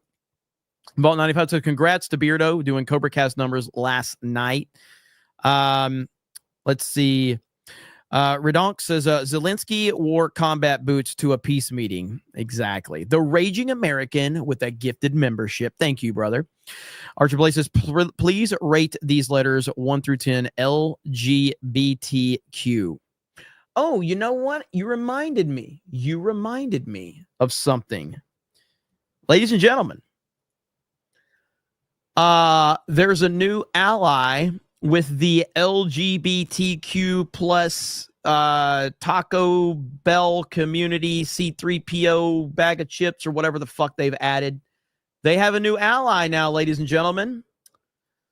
Their new ally is Casey Anthony, who was accused of murdering her daughter, has come out as an LGBTQ and women's rights advocate. Now, chat, I'm going to tell you right now, I don't want to hear any nonsense about how you can fix her, okay? You can't fix her. I know you're going to want to, but you can't fix her, okay? Saturday, March 1st, 2025. This is my first of probably many recordings on a series that I'm starting. I am a legal advocate. I am a researcher. I've been in the legal field since 2011. And in this capacity, I feel that it's necessary if I'm going to continue to. Somebody was like, still would. I fucking love the internet, man. I love the internet so much. Like, comments are so brutal. It's crazy. I remember, what's the chick's name that's, okay, forgive me on the whole royal family bullshit. Who's the chick that's married to the prince? I think it's a prince. He's the bald-headed one. Like, the Diana's son, the older one. Who's the chick that's married to him? She got sick or something. She got like some type of disease. Not Meghan Markle, the other one. Not Meghan. The other one. Kate, that's her name. Kate, what's the last name? Kate Middleton. Okay, yeah. Okay. So didn't she get sick or something like that? She had like a disease or something that she, like cancer, or I don't remember. What was it? Was it something? Am I right about that? Okay. And has she been cured? Because I don't know. Has she gotten rid of it? Is she good? Is she all good now? I don't want to make jokes about somebody that's dealing with cancer. So, she's good now. Okay, she's cured. Okay, good. So I tell this story. This whole story is to get to this point of when her announcement went out, like it went super viral on Twitter. Okay, and I guess if I'm remembering this correctly, like she was like missing, or they were keeping her away from the media, and there was a lot of media speculation that I guess she might be getting a divorce or something from the William dude or whatever. And there was all this speculation. Where's Kate? Is she dead? Is something going on? And so she had to come out with a video revealing that she's dealing with cancer. Do I have that correct? Isn't that how that happened? So it went super viral. And I'll never forget that there was one comment that I saw. It was just some random person on Twitter. And he's like, Kate, I'm very sorry you're going through this. I just want you to know, if it gives you any consolation at all, I would still be willing to have sex with you. I'm like, I love the internet so much, dude. Some random dude in like Ohio or some shit. I'm just like, yeah, brother, shoot your shot. He didn't have it like, he had no following or anything like that. He just was like, I just hope it makes you feel better. All right, back to Casey Anthony. To operate appropriately as a legal advocate, that I start to advocate for myself and also advocate for my daughter. For those of you who don't know, my name is Casey Anthony. My daughter is Kaylee Anthony. My parents are George and Cindy Anthony. This is not about them. This is not in response. Oh, you don't to want to talk about the kid you killed, allegedly? That's not to say that I'm not going to respond at some point to some of the things that they have said and done. The whole point of this is for me to begin to reintroduce myself. I'm doing this both personally for me, but in a professional capacity. Moving forward, the majority of what you will see will be me speaking in a professional capacity. She did. She said her daughter is. My goal is to continue to help give a voice to people, to give people tools and resources that they can utilize so they actually know where they can turn to. So with that, please join me on Substack. If you have questions, I will set up an email address where we can correspond directly. Up until this point, that has never happened. And it's only going to be on a limited basis regarding legal issues, legal matters. Why is she talking like anybody really wants to hear from her? Like, I don't understand that. Like, she's acting like she's important. You're literally a horrible human being that nobody likes. One of the main reasons that I'm doing this, there are people close to me who have been targeted and attacked recently. There are also people close to me who have had some recent things occur. And when necessary, people needed to step up, myself included. So as a proponent for the LGBTQ community, for our legal community, women's rights, I feel that it's important that I use this platform that was thrust upon me and now look at as a blessing as opposed to the curse that it has been since 2008. With that, these aren't going to be perfect. They're not going to be edited. Most of the time, they're not going to be short. But I am proverbially standing in the light, embracing this piece, still going to keep my privacy intact. So you will get very Don't worry. The best part is coming. All right. Comfortable with my car. And I will explain in great detail why it's so important for people to protect their privacy. It's not just important to public figures, it's even more important to private individuals. And with the current climate in our country, especially, it's that much more important, which is why I am utilizing the Substack platform. Yes, I am advertising this and publishing this on TikTok, possibly also through other meta platforms, but my intention is to separate from that and showcase even more why Substack is such an important resource for people to utilize moving forward. Anyway, I appreciate your time, and we'll see how this goes. She's just there to let you guys know that she has a powerful voice and she's willing to use it. She is an advocate for the LGBTIAC3PO plus tags and a bag of cookies community, and she is going to utilize her voice. Oh my goodness. What a great spokesman we have there. Hey, Casey, I have a message from you, or for you. I'm sorry, a message for you. Shut up, silly woman. There you go. That's what we think about you, Casey Anthony. So please just go ahead and, shut up. Or if we didn't make ourselves clear, Casey. I'm not making myself clear. I don't give a fuck. I love that movie so much. I saw Gary in the chat. Hail, Gary. Let's see. Coop for 10 says, Jeremy, you are an inspiration to most. Thank you for all you do for keeping us informed. I hope someday I can meet you and call you gay. Hail to you, Coop. I appreciate it, brother. Thank you, man. Good peeps right there, Coop. Aaron with the 8D. I don't know. I mean, what are you like? What are you trying to say there, Aaron? Thank you, Aaron. Appreciate that. Let me see. Dorian says, I pay for this membership and all I get is this gay. Jeremy the Cyborg says, hail Cobra Cast. Hail Jeremy the Cyborg. Archer Blade says, please rate. Oh, I got that one earlier. The Raging American says, first gifted and super chatted and now and not one response, Germ. I will remember this. Yes, Kathleen Kennedy, it will be done. I got you, man. See, you guys are killing me. You guys are killing me. Let me see. Sadaker is mad at me again, too. He's been mad at me all night. Where are you at? Hang on. I'm trying to find your comment. I saw you yelling at me in the comments now. What did I do this time? There's Gary. All right. Did you miss my super chat about Iran? I've read several. I don't remember one. I don't remember in particular if there was one about Iran. Yes, right? I did. Chat, didn't I read his about Iran? I think I did. I'm looking back to see. I'm always in trouble. Oh, yeah, about 9-year-olds. Yes, I did. I read it. Stop yelling at me. Heart Ponder says you should listen to Rucko's song about Andrew Tate. It's called Top G, and it's hilarious. I might have to check that one out.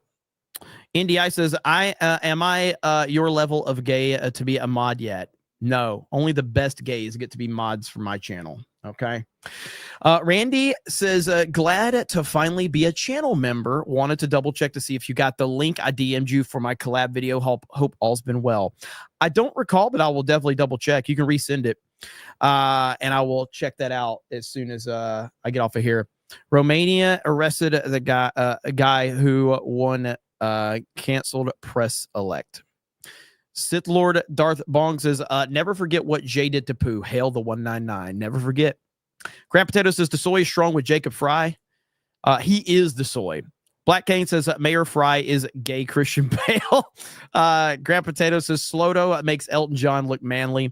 Matt says, you can nut and not worry about child support. Win-win. Force Geek says, heard Cash fired NY FBI head. What took so long? Well, to be fair, he just got in office. So, Wild Bills says, is she starting an alternate abortion clinic? Jim P says, is Casey California or Florida loser? She's from, well, originally Florida, I think. Victor says, as a poet Eazy-E once said, bitch, shut the fuck up. Z-Herb says, what hauled to the left? It's like, what? What are you saying here? Z-Herb, what are you saying? Paul Stella says, Mage of the Gay is here. Cody says, we need warriors tending to gardens, not gardeners fighting wars. The Under Armour Gamer says, every time I see a U.S. citizen support Ukraine, I always think about Canada and Ukraine honoring a 94-year-old Yahtzee. Yeah, I mean, I get it. As a matter of fact, guess what? We do have this one that we've got to talk about. There's always something. There's always something I forget. And then you guys say something, and it reminds me that we have more to talk about. So Cobra Cast is not over. We're going to push to 3 hours tonight. There you go. You better go over to Meta PC. All right? They're the reason that's happening. All right? I don't know how, but it's just a stupid way to plug. Use the promo code 199, I guess. Let's see right here. So check this out. Why are all of these artists, all of these famous artists, cucks and bitches now? Okay. And like, we're talking about people that I listened to growing up. There was like, I was talking to Gary about this today, as a matter of fact, but all of these famous people from back in the day are just complete bitches now. You got Eminem right here. Eminem right here. And I don't want to cause any controversy, so I won't say no names. But this motherfucker, Donald Trump, I can't stand.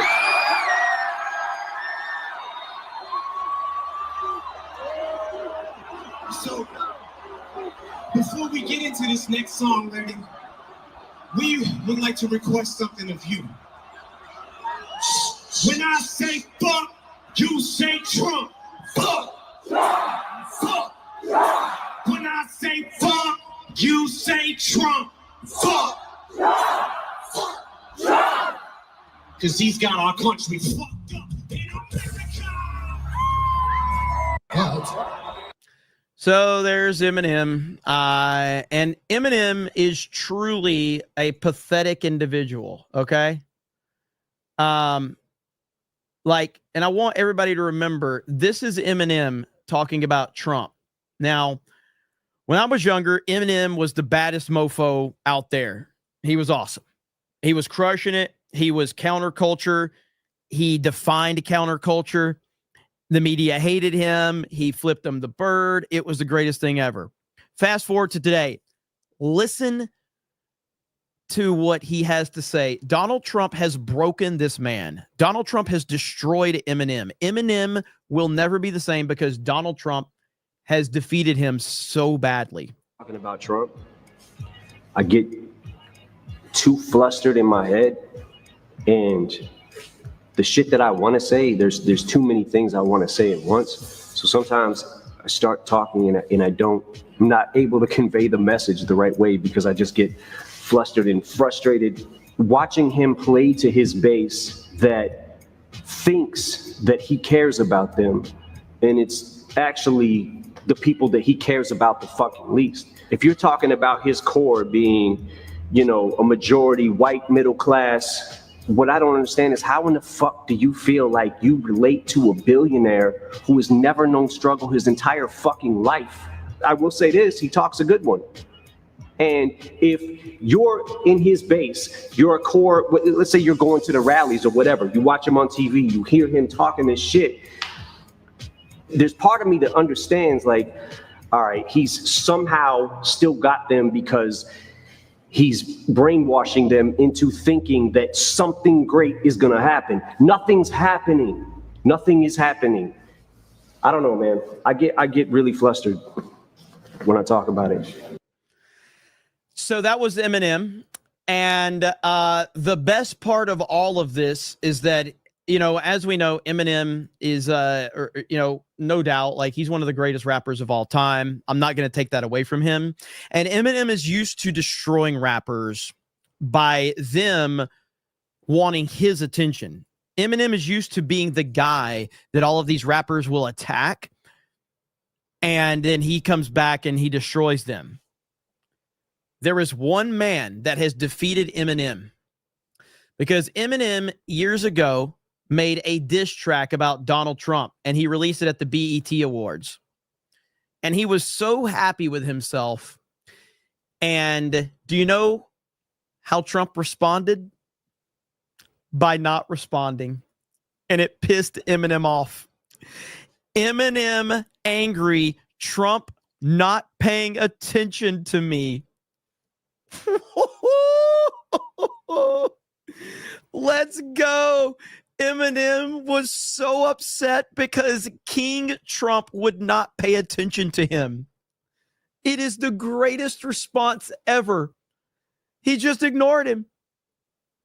Rapper Eminem criticized President Trump again in a new interview published on Tuesday, this time expressing his anger that Trump has yet to respond to an anti-Trump song the rapper performed at the 2017 BET Awards.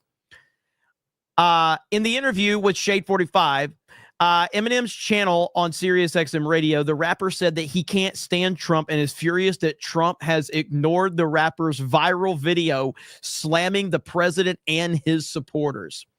I was and still am angry. I can't stand that mother effer. I feel like he's not paying attention to me, the Detroit rapper said. I was kind of waiting for him to say something, and for some reason, he didn't say anything. Guess what, Marshall Mathers? Because you're not important enough for him to respond to you. You are a reply guy. That's what you are. You're a Donald Trump reply guy. You're in his comments hoping he'll acknowledge you. That's what you've been relegated to. This is the greatest thing ever. So LJ says, night, y'all. Thanks again. Hey, good night, LJ. Appreciate you being here, man. But yeah, this is so great. Now we move on to another musician that I used to be a big fan of, Garth fucking Brooks and his wife. Let's listen to what Garth Brooks has to say. We stand with Ukraine, especially the refugees. There's a global initiative, and of course, supplies and aid is already spread thin. And this is where you come in. We need your help. We need you to donate. Yeah, I mean, we always ask for love and prayers. Please keep doing that. We're also I don't know what this music is, by the way. I'm going to ask you, dig in your pockets. Be part of the greatest global That music is brutal. Relief plan mankind has ever seen. Everybody deserves dignity. Everybody deserves a roof over their head to feel safe. Okay, I can't take the music anymore, and I can't take the words anymore. So again, Garth Brooks. And by the way, Garth Brooks had no problem showing up for Barack Obama's inauguration, but he had a scheduling conflict for President Trump. It's amazing how that worked out. It's amazing how he didn't have a scheduling conflict with Barack Obama, Barack Hussein Obama, but he did with President Trump. So there you go with that. Absolutely pathetic. But this is where we are, man. Red Mage for $20 says, I think all of these people who are anti-Trump are pushing so hard because they have something to hide. Someone has said something on them and they have to play by the rules or else. I agree. What happened, Jeremy? We were grounded to this. I don't know what you're in reference to, brother. I don't know. Let's see. Trying to find it. Lying Dog Face Pony Soldier, but to get the membership, thank you. Stream Heroes says Pam Bondi don't care about following the law. Government accounts can't block citizens. She violated Supreme Court when she blocked Laura Loomer for exposing her. Biker Angelo says, sorry to hear about your mom. I thought you had two dads. Now the quartering has two black dads, right? Isn't that what he always says? Cultural Breakdown says, I've been to the last Blockbuster in Bend, Oregon. It feels like taking a step back in time. I recommend stopping by if you're in the area. I want to go so bad. Honestly, why wouldn't we I would love to vlog a trip, like a road trip to Oregon to go to the last Blockbuster. So that'd be cool. Fantastic vs. Knox says Trump making peace deals with Russia is bad, but Biden getting Russia to help with making a deal with Iran is okay. Jupiter Knight says, let's see, NWS NOAA funding cuts is actually a bad thing. Randy says, just resent the link and a collab video was with Victor the Guitar Nerd. Hell yeah, congratulations. Buster Nut Smash says, isn't Garth Brooks a serial killer? Who is that guy that Tom somebody that went with that whole Garth Brooks being a serial killer gimmick? He said it on Rogan a bunch of times. Who is that? I can't remember. Tom Segura. That's it. Yeah. Yes. Those videos are, if you want to see some entertaining shit, man, just look that up. It's really good. Solo Felix says the film, the interview portrayed him true as a fig. Grant Potato says Trump, some flusters, Eminem, Chan, Uwu.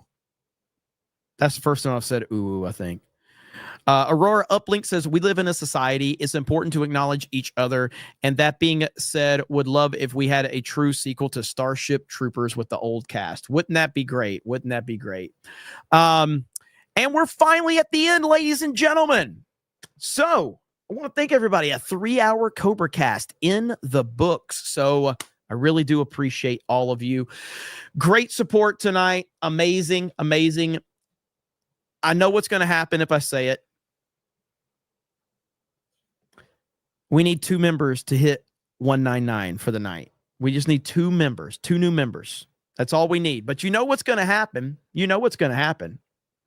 So, we'll see. See what happens here. But we had a great night. And again, please, even if you just want to go check the website out, click that link that is in the pinned post, Meta PC. Go over there, check it out. If you may have friends or family or whatever, make sure they use the promo code 199 on that link. And again, they have done a lot to support us. It's a game changer for us, and I greatly appreciate it. All right, stop! Damn it, John Murdoch, you pushed us way over. But that's okay. 10 gifted memberships from John Murdoch. And how many? Grant Potato with a gifted membership. Dragon Dan with a gifted membership. Hero Heartbreaker Zero says, Jeremy didn't read my last super chat. Fig, did I miss it? I didn't see it. Zero says, no, hold up. You just said uwu. Yeah, unfortunately. The Raging American says, Jerm, I'm sure you're a huge fan of Kanye after yesterday. I don't know what's going on with Kanye. I don't know what's happened with Kanye. John freaking Murdoch with 10 gifted memberships. Aurora Uplinks with a gifted membership. Act Natural with a gifted membership. Fantastic Mr. Knox says Trudeau forgot the tariffs take effect today. He did announce 25% tariffs, I believe, if I'm not mistaken. So, Hail the Lord says, Jeremy missed my super chat. Everybody's always mad at me for something, man. Everybody's always mad at me for something. Coop says, Jeremy missed my second super chat. So now we've added Jeremy missed my super chat to the lore. We've got lag. We've got muted. And God knows what else. So Jeremy's a victim. I am, man. I am a victim. I'm a victim of my mean chat. All they do is send me money and call me names. But in all seriousness, I appreciate all of you. Meta PC, promo code 199. Go over there, check them out. Tell them we sent you. I hope you guys have a great night. And I do appreciate all the support. Amazing stuff. And social battery is low, says Brenton. Just a little bit. But hey, we got a big day tomorrow. So don't forget, we got Tuesday night's main event that's going to be a little bit earlier. And then we have the big the big speech tomorrow from President Trump, which is right there. So I will be live on this channel covering it. And we will have Tuesday night's main event a little bit earlier. So Coop says my second. There you go. See, I read it, man. I didn't miss it. But thank you guys. Have a good evening. And we'll talk to all of you later. Meta PC, promo code 199. Bye, everyone.